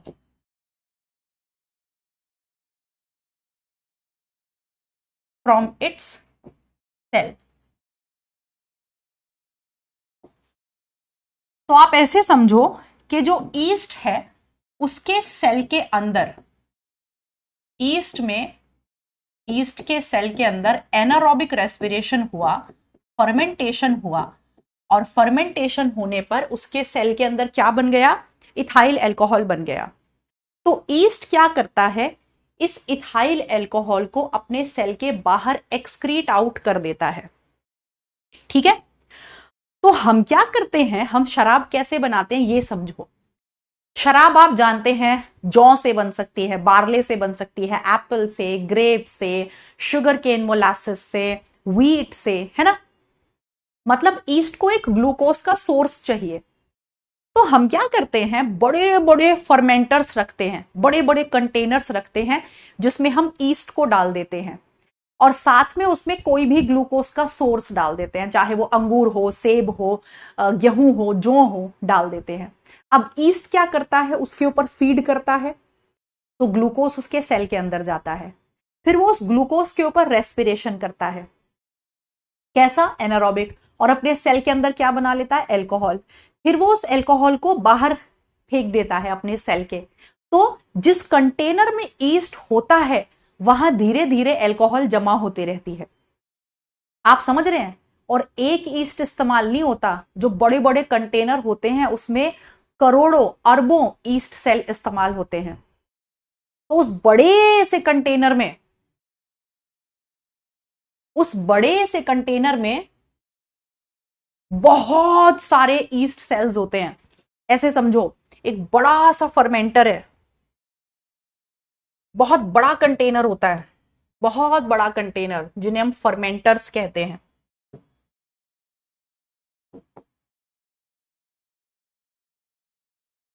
बहुत बड़ा कंटेनर होता है जिन्हें हम फर्मेंटर्स कहते हैं, और इन फर्मेंटर्स के अंदर ईस्ट होती है। पता नहीं कितने ईस्ट सेल होते हैं, पता नहीं कितने अरबों खरबों ईस्ट के सेल्स होते हैं, और इसमें हम ग्लूकोज का सोर्स डाल देते हैं। वो ग्लूकोज का सोर्स जौ हो सकती है, ग्रेप हो सकती है, कुछ भी हो सकता है। तो ईस्ट के अंदर क्या होता है, एनारोबिक रेस्पिरेशन होता है, और वो इन कंटेनर्स के अंदर क्या छोड़ देता है, इथाइल एल्कोहल। इस तरह शराब इकट्ठी होती रहती है, इस कंटेनर में शराब बनती रहती है। क्यों? क्योंकि इथाइल एल्कोहल बना तो किसके अंदर, ईस्ट सेल के अंदर, पर वो अपने सेल से उसे बाहर फेंकता जा रहा है। तो जब वो उसे अपने सेल से बाहर फेंकता जा रहा है तो इस कंटेनर में शराब इकट्ठी होती जाती है, और फिर हम उसे वहां से अलग कर लेते हैं। इस तरह बनती है शराब।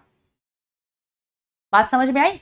क्योंकि ईस्ट क्या करता है, एल्कोहलिक फर्मेंटेशन दिखाता है।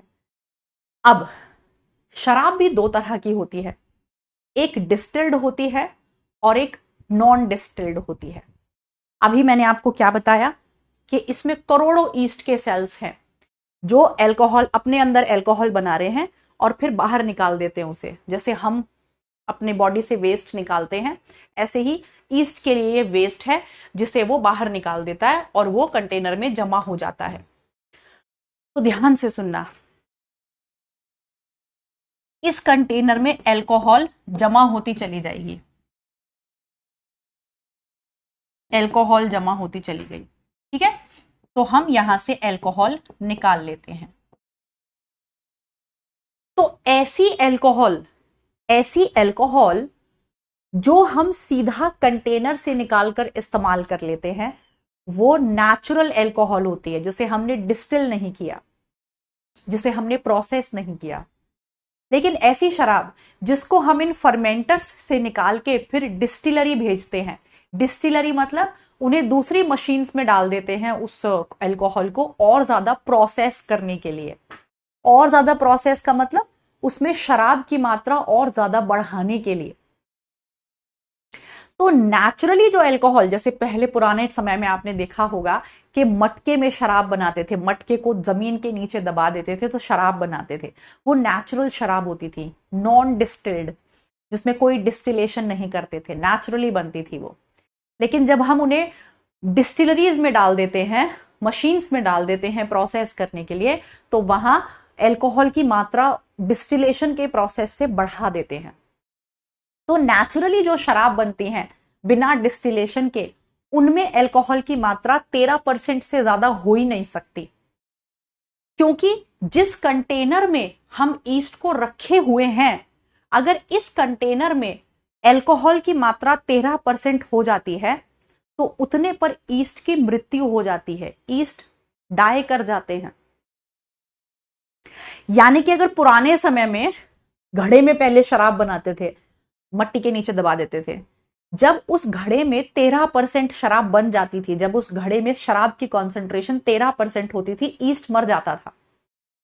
यानी कि नेचुरल बनी हुई शराब में 13% से ज्यादा अल्कोहल कॉन्सेंट्रेशन हो ही नहीं सकती। आपने नोटिस किया होगा, आपने क्या नोटिस किया होगा, 12वीं के बच्चे हो, पर अगर कभी देखा हो, जो बियर की बोतल होती है और वाइन की बोतल होती है, अगर उस पर कभी हम देखेंगे तो उस पर कॉन्सेंट्रेशन होती है, वाइन में मैक्सिमम कॉन्सेंट्रेशन 10% होती है, जो वाइन होती है, वाइन में शराब की मात्रा 10% होती है। बियर में, किसी बियर में जो स्ट्रॉन्ग बियर होती है उसमें 8% हो सकती है, 9% हो सकती है। नॉर्मल बियर में 4 से 5% अल्कोहल की मात्रा होती है, क्योंकि वाइन और बियर नेचुरल शराब है, वो डिस्टिलेशन से नहीं बनती, वो नॉन डिस्टिल्ड शराब होती है। और नॉन डिस्टिल्ड शराब में 13% से अल्कोहल की कॉन्सेंट्रेशन ज्यादा हो ही नहीं सकती, क्योंकि उसके बाद तो ईस्ट खुद मर जाता है। अगर आपको अल्कोहल की मात्रा बढ़ानी है, जैसे विस्की में कई सारी विस्की ऐसी है जिनमें 50% भी होती है अल्कोहल की कॉन्सेंट्रेशन, तभी तो विस्की से, वोडका से बहुत ज्यादा नशा होता है, क्योंकि उसमें अल्कोहल की मात्रा ज्यादा होती है। तो उनमें अल्कोहल की मात्रा जानबूझकर बढ़ाई जाती है, मशीन्स में डालकर, डिस्टिलरीज में डालकर, तो वो डिस्टिल्ड होती है। तो ये आप ध्यान रखिएगा कि ईस्ट जो है पॉइजन इटसेल्फ टू डेथ। ये एक बड़ा प्यारा क्वेश्चन बनता है,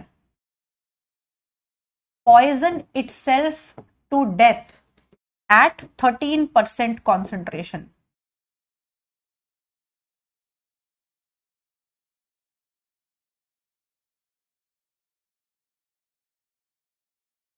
एट 13% कॉन्सेंट्रेशन, 13% के बाद जो ईस्ट है वो खुद को ही मार डालता है। समझ में आ रहा है? वो जो घड़ा है, अगर आप उस घड़े में उसे दबा के रखो जमीन में, तो ईस्ट जैसे ही उस घड़े में 13% अल्कोहल बनेगी, ईस्ट मर जाते हैं, अपने आप को ही मार डालते हैं वो। तो नेचुरल अल्कोहल में 13% से ज्यादा नहीं हो सकती अल्कोहल। तो देखिए यहां पर दो तरह की शराब आपको बताई, नॉन डिस्टिल्ड और डिस्टिल्ड।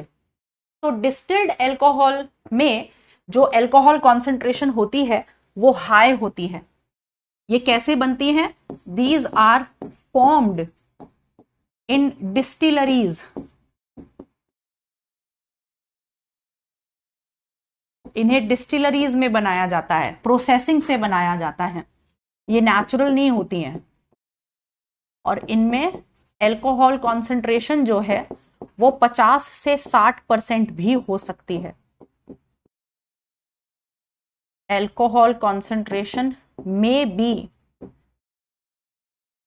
50 to 60%, और उससे ज्यादा भी हो सकती है। जैसे विस्की, ब्रांडी, रम, वोडका, स्कॉच, ये सारी डिस्टिल्ड अल्कोहल्स हैं। जिन हो गया आपका, ये हो गया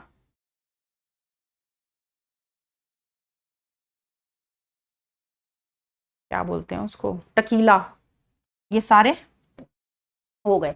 नॉन डिस्टिल्ड अल्कोहल में मैक्सिमम कॉन्सेंट्रेशन 13% हो सकती है, उससे ज्यादा नहीं, क्योंकि उसके बाद ईस्ट की ही डेथ हो जाती है।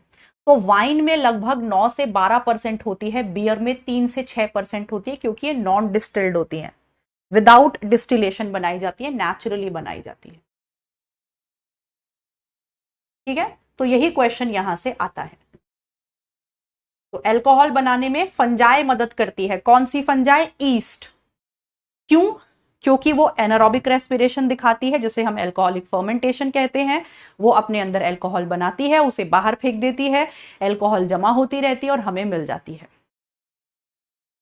तो उम्मीद है आपको ये बात समझ में आ गई होगी। चलिए आगे चलते हैं। अब दूसरी इंडस्ट्रीज में भी इस्तेमाल किए जाते हैं माइक्रोब्स, दैट इज एंटीबायोटिक्स। दवाइयों की इंडस्ट्री में भी माइक्रोब्स को इस्तेमाल किया जाता है। आपको यह जानकर हैरानी होगी, चलिए पहले जानते हैं एंटीबायोटिक है क्या। एंटीबायोटिक, एंटी मतलब खिलाफ, बायोटिक मतलब लाइफ। ऐसी दवाइयां जो किसी को मार डालें उन्हें एंटीबायोटिक्स कहते हैं। और एंटीबायोटिक्स किसको मारती हैं? बैक्टीरिया को मारती हैं। तो एंटीबायोटिक मतलब against life of bacteria, against life of bacteria, bacteria की लाइफ के खिलाफ होती हैं। सबसे पहली जो एंटीबायोटिक है वो फंजाई से हमें मिली थी। कौन से साइंटिस्ट ने सबसे पहली एंटीबायोटिक को डिस्कवर किया था? एलेक्जेंडर फ्लेमिंग ने। एलेक्जेंडर फ्लेमिंग जो है, और पता है आपको, जो एंटीबायोटिक्स की डिस्कवरी है वो उसको बायोलॉजी की हिस्ट्री में सबसे बड़ी डिस्कवरीज में से एक माना जाता है, क्योंकि इसने ह्यूमंस की लाइफ को बिल्कुल बदल दिया। पहले छोटे छोटे बैक्टीरियल इन्फेक्शंस की वजह से लोग मर जाया करते थे। टीबी टीबी ट्यूबरकुलोसिस एक बैक्टीरियल डिजीज है, कितने लोग मरते थे पहले टीबी से, और अब टीबी बहुत ज्यादा लोगों को होता ही नहीं है।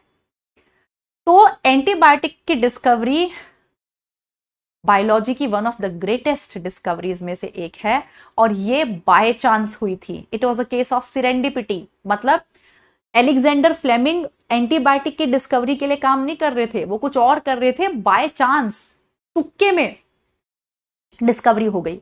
तो वो क्या कर रहे थे, वो एक बैक्टीरिया पर काम कर रहे थे। He was working on a bacteria, और उस बैक्टीरिया का नाम था स्टेफाइलोकोकस। तो वो एक बैक्टीरिया पर काम कर रहे थे, स्टेफाइलोकोकस। तो वो इस बैक्टीरिया को पेट्री डिश में रखकर चले गए। पेट्री डिश क्या होती है, लेबोरेटरी में मीडियम पे। तो उन्होंने क्या किया, लेबोरेटरी में अपने बैक्टीरिया स्टेफाइलोकोकस को रखकर चले गए। अपने कजन की शादी में उन्हें जाना था, तो वो इस बैक्टीरिया पे काम कर रहे थे। तो गलती से शायद उन्होंने हाथ नहीं धोए होंगे, या गलती उनसे हो गई होगी कि जिस प्लेट पर वो बैक्टीरिया को रख कर गए थे, उस प्लेट में कंटामिनेशन आ गया, उस प्लेट में कहीं से फंजाई आ गई। तो उन्होंने जब वो शादी से वापस आए तो उन्होंने देखा, अपनी प्लेट को उठाया और माइक्रोस्कोप के नीचे लगाया, तो उन्होंने देखा इसमें तो बैक्टीरिया है ही नहीं। अभी तक तो बैक्टीरिया को, पूरी प्लेट को भर जाना चाहिए था बैक्टीरिया से। बैक्टीरिया कहां गए, मर गए, किसने मार दिया उन्हें? तो उन्होंने देखा, अच्छा इस प्लेट पे फंजाई प्रेजेंट है। उन्होंने देखा इस प्लेट पे कौन सी फंजाई है, इस प्लेट पे पेनिसिलियम फंजाई है। इस फंजाई ने कोई केमिकल बनाया है, और उस केमिकल की वजह से मेरे सारे बैक्टीरिया मर गए। तो उन्होंने ये सबसे पहले डिस्कवर किया कि फंजाई एक ऐसा केमिकल बना सकती है जो बैक्टीरिया को मार डाले, और इसीलिए उन्होंने उस केमिकल को नाम दिया पेनिसिलिन। तो सबसे पहली एंटीबायोटिक जो डिस्कवर हुई, दैट वाज पेनिसिलिन। समझे?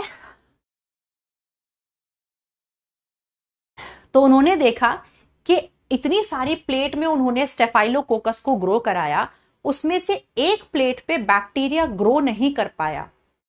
क्यों नहीं ग्रो कर पाया? Due to chemical produced by penicillium fungi. तो उन्होंने खूब सारी प्लेट तैयार करी, उनमें से एक प्लेट में उन्होंने देखा बैक्टीरिया ग्रो ही नहीं कर पाया। उसका कारण क्या था? उसका कारण था केमिकल, जो कौन सी फंजाई ने बनाया? पेनिसिलियम फंजाई ने बनाया, और इसीलिए उन्होंने उस केमिकल को क्या नाम दिया? पेनिसिलिन।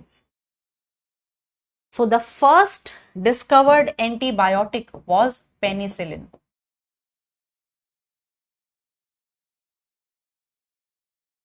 फर्स्ट डिस्कवर्ड एंटीबायोटिक कौन सी थी? It was penicillin.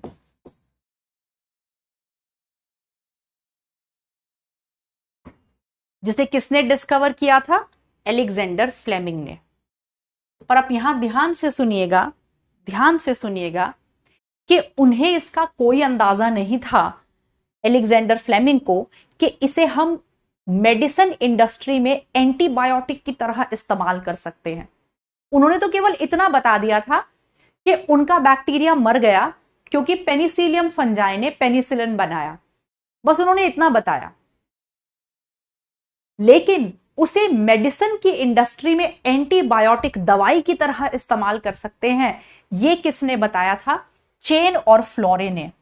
So potential of penicillin as antibiotic was explored by Chain and Florey. ये क्वेश्चन आता है बेटा, ध्यान से समझना।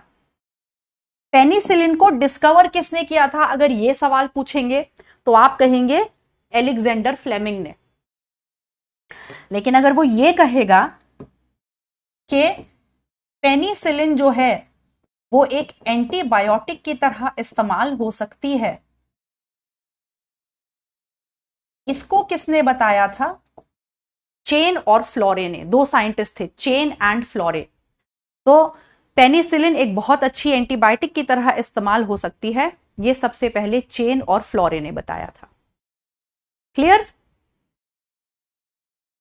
समझ में आ गया सब कुछ? डन? चले आगे बेटा।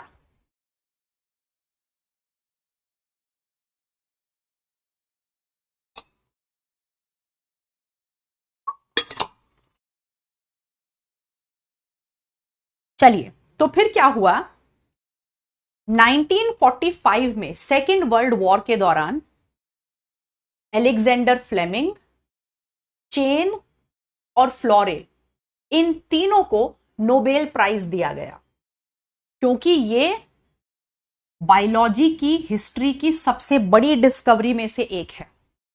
तो तीनों को मिलाकर फ्लेमिंग, चेन, फ्लोरे 1945 में नोबेल प्राइज दिया गया।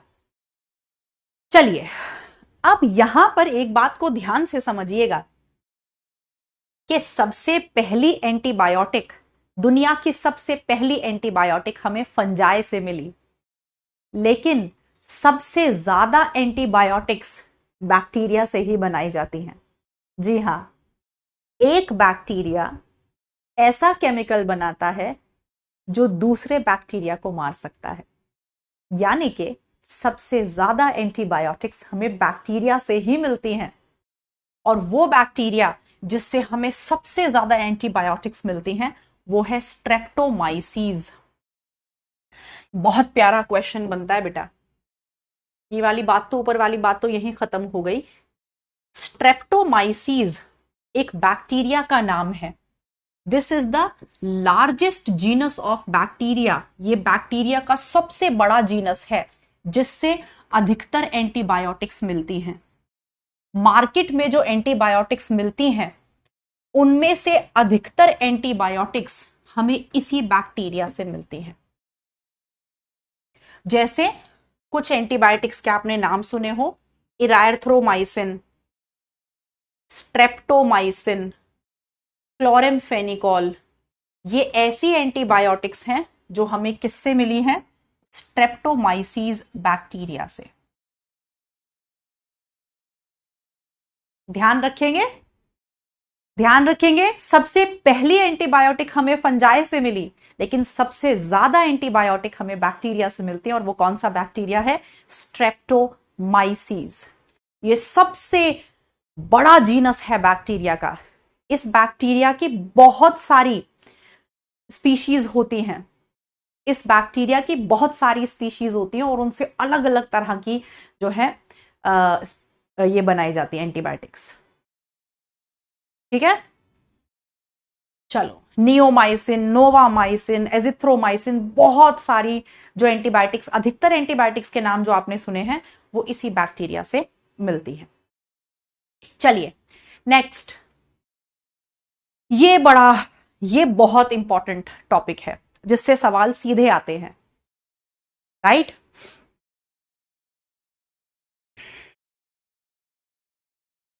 ये बहुत इंपॉर्टेंट टॉपिक है जिससे सवाल सीधे आते हैं। आ जाइए देखते हैं। केमिकल्स, बहुत सारे केमिकल्स हैं, ऑर्गेनिक एसिड्स हैं जो हमें बैक्टीरिया से मिलते हैं और जो बड़ी बड़ी इंडस्ट्रीज में इस्तेमाल होते हैं। हम जानते हैं बड़ी बड़ी इंडस्ट्रीज में प्रेजर्वेटिव्स के तौर पर या और चीजों में बहुत सारे केमिकल्स इस्तेमाल होते हैं, और वो केमिकल्स होते हैं ऑर्गेनिक एसिड्स। तो जो बहुत सारे ऑर्गेनिक एसिड्स हैं वो हमें माइक्रोब्स से मिलते हैं। जैसे ये बहुत ही फेमस, ये बहुत इंपॉर्टेंट क्वेश्चन है, आते हैं। एस्परजिलस नाइगर, एस्परजिलस नाइगर एक फंजाई है, एस्परजिलस एक फंजाई है जिससे हमें सिट्रिक एसिड मिलता है। ये बहुत इंपॉर्टेंट है, ये कितनी बार नीट में पूछा जा चुका है मुझे भी याद नहीं है, बहुत बार। सिट्रिक एसिड बहुत जगह इस्तेमाल होता है। तो सिट्रिक एसिड किससे मिलता है? फंजाई से। वो कौन सी फंजाई है? Aspergillus Niger. Acetic acid, acetic acid भी बहुत इस्तेमाल होने वाला केमिकल है इंडस्ट्रीज में। वो हमें बैक्टीरिया से मिलता है, वो हमें बैक्टीरिया से मिलता है, और उस बैक्टीरिया का नाम है एसिटोबैक्टर।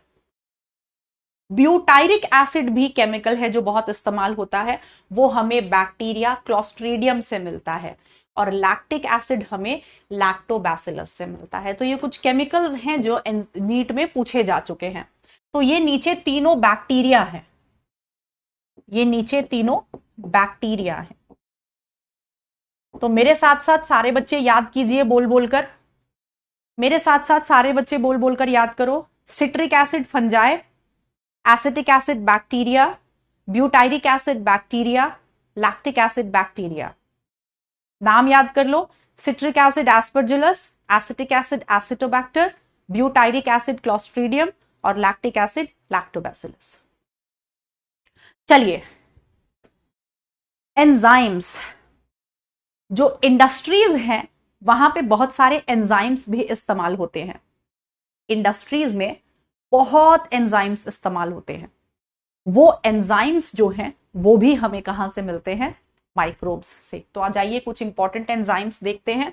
जैसे पहला एंजाइम है लाइपेजेस। ये बहुत बहुत प्यारा क्वेश्चन आता है, पूछा जाता है।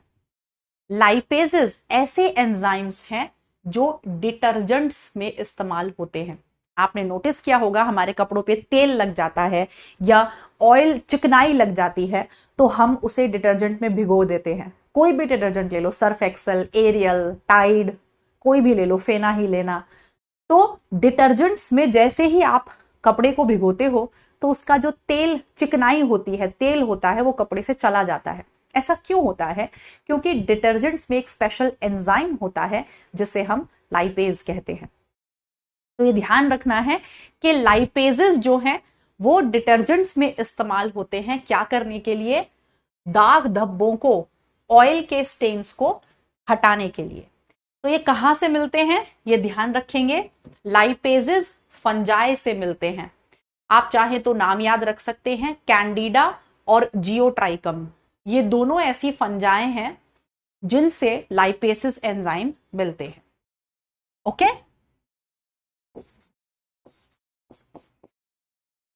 आपका दिवाली में यही होमवर्क है कि आप याद करने वाला, रटने वाला चैप्टर है, इसमें कुछ ऐसा समझाने जैसा है नहीं। तो आप दिवाली की छुट्टी में अब यही करेंगे कि इन सबका नाम याद कर लेंगे। इससे डायरेक्ट क्वेश्चन आते हैं। फिर है अमाइलेजेस। अमाइलेजेस कैसे एंजाइम होते हैं? जो स्टार्च को ब्रेक डाउन करते हैं। वो हमें फंजाई से मिलते हैं अक्सर, जैसे एस्परजिलस और राइजोपस। कुछ बैक्टीरिया से भी मिल सकते हैं। मेनली क्वेश्चन लाइपेजेस पे आता है। लाइपेसेस ऐसे एंजाइम हैं जो डिटर्जेंट में इस्तेमाल होते हैं, फंजाई से मिलते हैं। अमाइलेजेस ऐसे एंजाइम्स होते हैं जो इंडस्ट्रीज में इस्तेमाल होते हैं, स्टार्च को ब्रेक डाउन करते हैं, और ये मोस्टली फंजाई से मिलते हैं। चलिए, ये बहुत इंपॉर्टेंट है, proteases and पेक्टिनेजेस।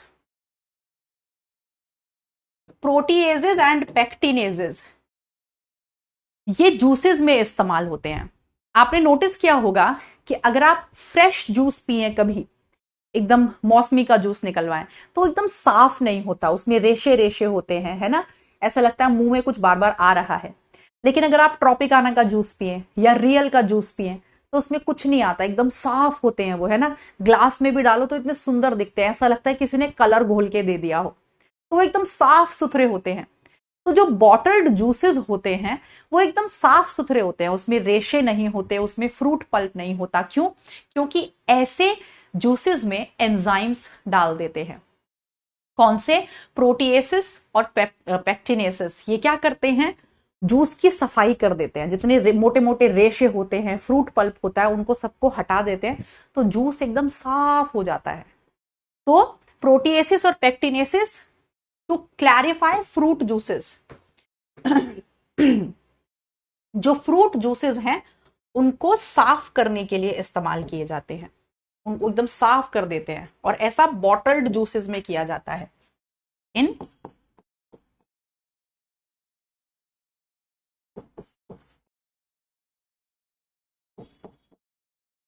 Bottled juices. Proteases और पेक्टिनेजेस ये दोनों ही मोस्टली हमें फंजाई से मिलते हैं। कौन सी फंजाई है वो? एस्परजिलस। कभी कभी बैक्टीरिया से भी मिल सकते हैं प्रोटीएसिस। बैसिलस क्या है? बैक्टीरिया है, लेकिन मोस्टली प्रोटीएसिस और पैक्टिनेसिस फंजाई से मिलते हैं। ये आपको याद ही करना पड़ेगा बेटा सब कुछ। चलिए, हाय रब्बा ये कितना इंपॉर्टेंट है कैसे बताऊं, बेहद इंपॉर्टेंट, वेरी इंपॉर्टेंट। ये कितनी बार नीट में पूछा गया है मैं भी नहीं बता सकती, वेरी इंपॉर्टेंट। स्ट्रेप्टोकाइनेज भी एक एंजाइम होता है। स्ट्रेप्टोकाइनेज क्या करता है, ध्यान से सुनेंगे। स्ट्रेप्टोकाइनेज एंजाइम दवाइयों में इस्तेमाल होता है। कब? जब आपने कई बार नोटिस किया होगा कि कुछ ऐसे लोग होते हैं जिनकी आर्टरीज और वेन्स में ब्लॉकेज आता है ना, कि भाई चेस्ट में पेन हो रहा है, दिक्कत हो रही है, तो देखते हैं कि भैया कोई ब्लॉकेज तो नहीं है। तो उनकी अगर आर्टरीज में और वेन्स में कोई ब्लॉकेज मिलती है तो वो क्यों मिलती है? क्योंकि जगह जगह जो खून है वो जम जाता है नसों में, जिसे क्लॉट कहते हैं, ब्लड क्लॉट, तो जिसकी वजह से आर्टरीज और वेन्स ब्लॉक हो जाती हैं। तो ऐसे पेशेंट को ऐसी दवाई दी जाती है जिसमें ये एंजाइम होता है। ये एंजाइम क्या करता है, हमारी नसों में जाकर उस क्लॉट को, उस खून के छत्ते को घोल देता है और हमारी ब्लॉकेज क्लियर हो जाती है। राइट? तो स्ट्रेप्टोकाइनेस क्या होता है? क्लॉट बस्टर होता है।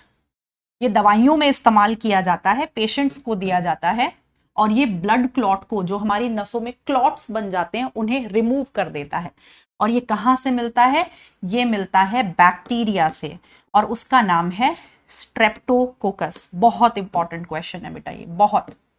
इसे तो तुम्हें रटने की भी जरूरत नहीं है। Streptokinase, Streptococcus. स्ट्रेप्टोकाइनेस कहां से मिल रहा है? स्ट्रेप्टोकोकस से मिल रहा है। और स्ट्रेप्टोकोकस क्या है? एक तरह का बैक्टीरिया है। ओके, याद रखोगे। स्ट्रेप्टोकाइनेस का काम क्या है? ब्लड क्लॉट को नसों से हटा देना, रिमूव कर देना। चलिए नेक्स्ट फिर आता है, ओए होए होए होए, गजब इंपॉर्टेंट, गजब इंपॉर्टेंट, बेहद इंपॉर्टेंट, वेरी इंपॉर्टेंट।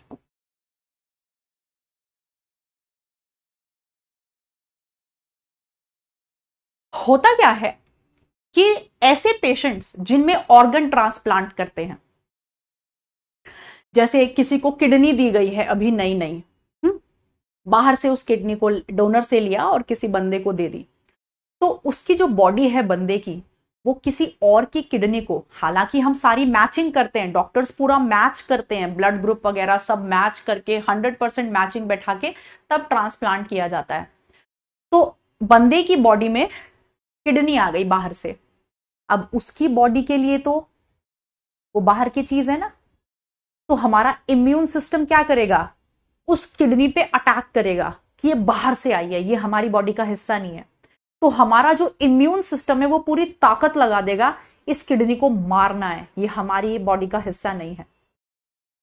तो क्या करते हैं, जब किसी पेशेंट को बाहर से कोई ट्रांसप्लांट करते हैं तो उस पेशेंट को उसका इम्यून सिस्टम जीरो कर देते हैं। क्या देकर? Immuno suppressive agent. ऐसी दवाई दे देते हैं जो उसके इम्यून सिस्टम को सप्रेस कर देता है, इम्यून सिस्टम को बंद कर देता है। तो जब इम्यून सिस्टम बंद हो जाएगा तो जो बाहर की किडनी है, बॉडी उसे आसानी से एक्सेप्ट कर लेगी। और ऐसा पर्सन टू पर्सन डिपेंड करता है। किसी को ये दवाइयां 1 महीने तक चलती हैं, किसी को 10 दिन तक चलती हैं, तब तक उन्हें ऑब्जर्वेशन में रखा जाता है, क्योंकि ऐसा पेशेंट और भी इंफेक्शन बहुत जल्दी पकड़ सकता है, क्योंकि आपने उसका इम्यून सिस्टम शट डाउन कर दिया है। तो ऐसी दवाइयों में कौन सा एंजाइम हम इस्तेमाल करते हैं? साइक्लोस्पोरिन ए। साइक्लोस्पोरिन ए दवाइयों में इस्तेमाल होता है किसकी तरह? इम्यूनो सप्रेसिव एजेंट की तरह। इम्यूनो सप्रेसिव एजेंट की तरह इन ऑर्गन ट्रांसप्लांट्स। जब हम ऑर्गन ट्रांसप्लांट करते हैं तो इसको हम इम्यून सिस्टम को बंद कराने के काम आते हैं, काम में आता है, ताकि पेशेंट आसानी से बाहर के ऑर्गन को एक्सेप्ट कर ले। ये किससे मिलता है? ये फंजाई से मिलता है, ट्राइकोडर्मा फंजाई से।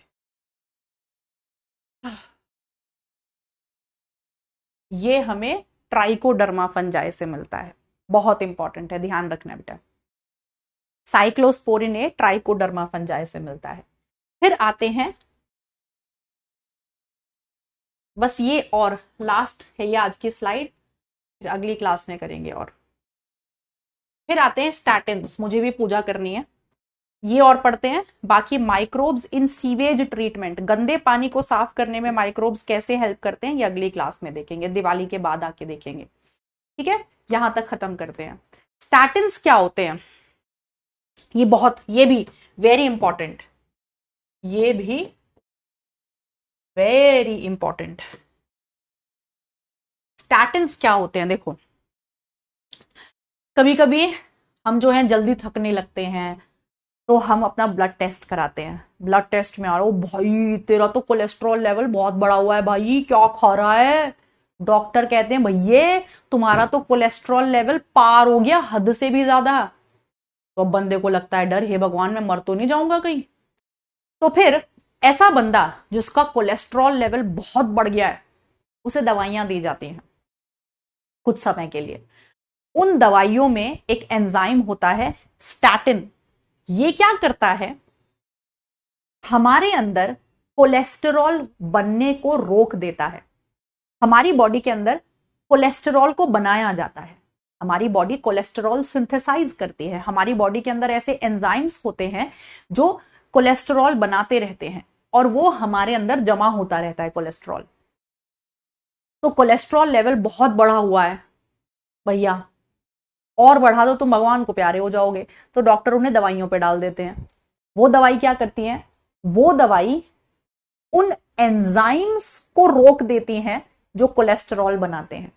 हमारी बॉडी में कुछ एंजाइम्स कोलेस्टेरॉल बनाते हैं, तो ये जो दवाई है स्टैटिन, ये जाती है उन एंजाइम्स के पास और एंजाइम्स को बोलती है कि नहीं, तुम्हें कोलेस्टेरॉल नहीं बनाना है, इनको चुप करा देती है। और जब ये कोलेस्ट्रॉल नहीं बनाएंगे तो धीरे धीरे कोलेस्ट्रॉल लेवल नीचे होता चला जाएगा, और डॉक्टर ये देखते हैं, दवाई तब तक चलती है जब तक कोलेस्ट्रॉल लेवल काफी नीचे नहीं गिर जाता। तो स्टैटिन्स का काम क्या होता है, स्टैटिन्स का काम होता है लोअर्स ब्लड कोलेस्टेरॉल लेवल। हमारे ब्लड में जो कोलेस्टेरॉल की मात्रा होती है उसको कम करने का काम होता है स्टैटिन का। ये काम कैसे करते हैं, इनका काम करने का तरीका क्या होता है, functions by competitively inhibiting the enzymes responsible for cholesterol synthesis. ये क्या करते हैं, वो एंजाइम्स जो कोलेस्टेरॉल को बनाते हैं उनके साथ कंपटीशन दिखाते हैं, उनके साथ कंपीट करते हैं, और कंपीट करके उन्हें अपना काम करने से रोक देते हैं। आपने 11th क्लास में बायोमोलिक्यूल्स में पढ़ा होगा कॉम्पिटिटिव इनहिबिशन क्या होता है, जहां पे जो कॉम्पिटिटर होता है वो एंजाइम के साथ जाकर जुड़ जाता है और एंजाइम को उसका काम करने नहीं देता। तो जो स्टैटिन्स हैं वो कॉम्पिटिटिव इनहिबिशन दिखाते हैं, और ऐसे एंजाइम्स जो कोलेस्टेरॉल बनाते हैं उन्हें काम करने से रोक देते हैं। ये कहां से मिलते हैं, ये भी हमें फंजाई से मिलते हैं, और उस फंजाई का नाम है मोनास्कस परप्यूरियस, जो कि एक तरह की ईस्ट ही है। मोनास्कस परप्यूरियस एक तरह की ईस्ट ही है, ये फॉल्स ईस्ट है पर एक तरह की ईस्ट ही है, यानी कि यूनिसेल्युलर फंजाई ही है। तो चलिए आज के लिए इतना रखते हैं।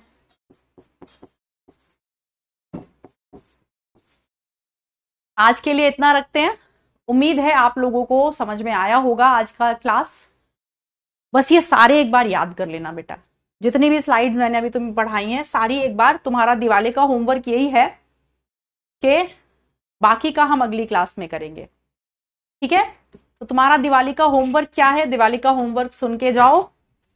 सबसे पहला, प्रिंसिपल्स ऑफ इनहेरिटेंस चैप्टर को पूरा अच्छे से रिवाइज कर लोगे, उसका रिवीजन पॉडकास्ट सुन लोगे जो कल तक तुम्हें मिल जाएगा, उसकी प्रैक्टिस शीट कर लोगे जो कल तक तुम्हें मिल जाएगी, सारी डीपीपीज लगा लोगे, एक बार रिवाइज कर लोगे, अच्छे से चैप्टर को कंट्रोल में ले आओगे। दूसरा, आज की क्लास में हमने जितने भी बैक्टीरिया फंजाई पढ़े उनको याद कर लोगे अगली क्लास तक।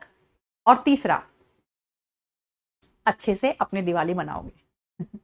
जितनी भी देर, अगर कोई बैकलॉग है तुम्हारा तो उसे कंप्लीट कर लोगे। काफी दिन की छुट्टियां हैं, थोड़ा थोड़ा पढ़ाई करना, थोड़ा थोड़ा मस्ती करना, मिक्स और मैच करके दोनों चीजें कर लेना, ठीक है। और एक चीज और, आज की डीपीपी माइक्रोब्स की डीपीपी नहीं है, प्रिंसिपल्स की ही डीपीपी है। तो कल के लेक्चर के साथ भी तुम्हें डीपीपी मिली होगी, आज के लेक्चर के साथ भी डीपीपी है, वो प्रिंसिपल्स की ही डीपीपी है, वो भी लगा लेना। माइक्रोब्स की डीपीपी अगली बार, अगले तुम्हें एक दो दिन में मिल जाएगी या अगले लेक्चर के साथ मिल जाएगी, ठीक है। ओके, चलिए तो फिर मिलते हैं अगली क्लास में जो आएगी दिवाली के बाद। So a very very very happy Diwali. आज का हैप्पी धनतेरस, हैप्पी छोटी दिवाली, हैप्पी बड़ी दिवाली, हैप्पी गोवर्धन, हैप्पी भाई दूज, सबके लिए बेस्ट विशेस। मजे करना और थोड़ी पढ़ाई भी कर लेना बेटा, ठीक है। चलिए, तो दिवाली के बाद मिलते हैं। उम्मीद है ये दिवाली आपके जीवन में भी कुछ नया लेकर आएगी। गाना गा के जाऊं? कोई अच्छा सा हैप्पी हैप्पी सा गाना गाते हैं, बताओ कौन सा गाना गाऊं दिवाली के लिए?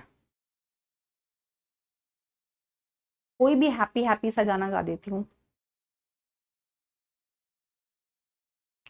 रोते रोते हंसना सीखो, हंसते हंसते रोना, जितनी चाबी भरी राम ने, जितनी चाबी भरी राम ने, उतना चले खिलौना। रोते रोते हंसना सीखो, हंसते हंसते रोना, ठीक है। हंसते हंसते कट जाए रस्ते, जिंदगी यूं ही चलती रहे, खुशी मिले या गम बदलेंगे ना हम, दुनिया चाहे बदलती रहे। ओके, चलिए, हैप्पी दिवाली बेटा, bye, love you all, good night.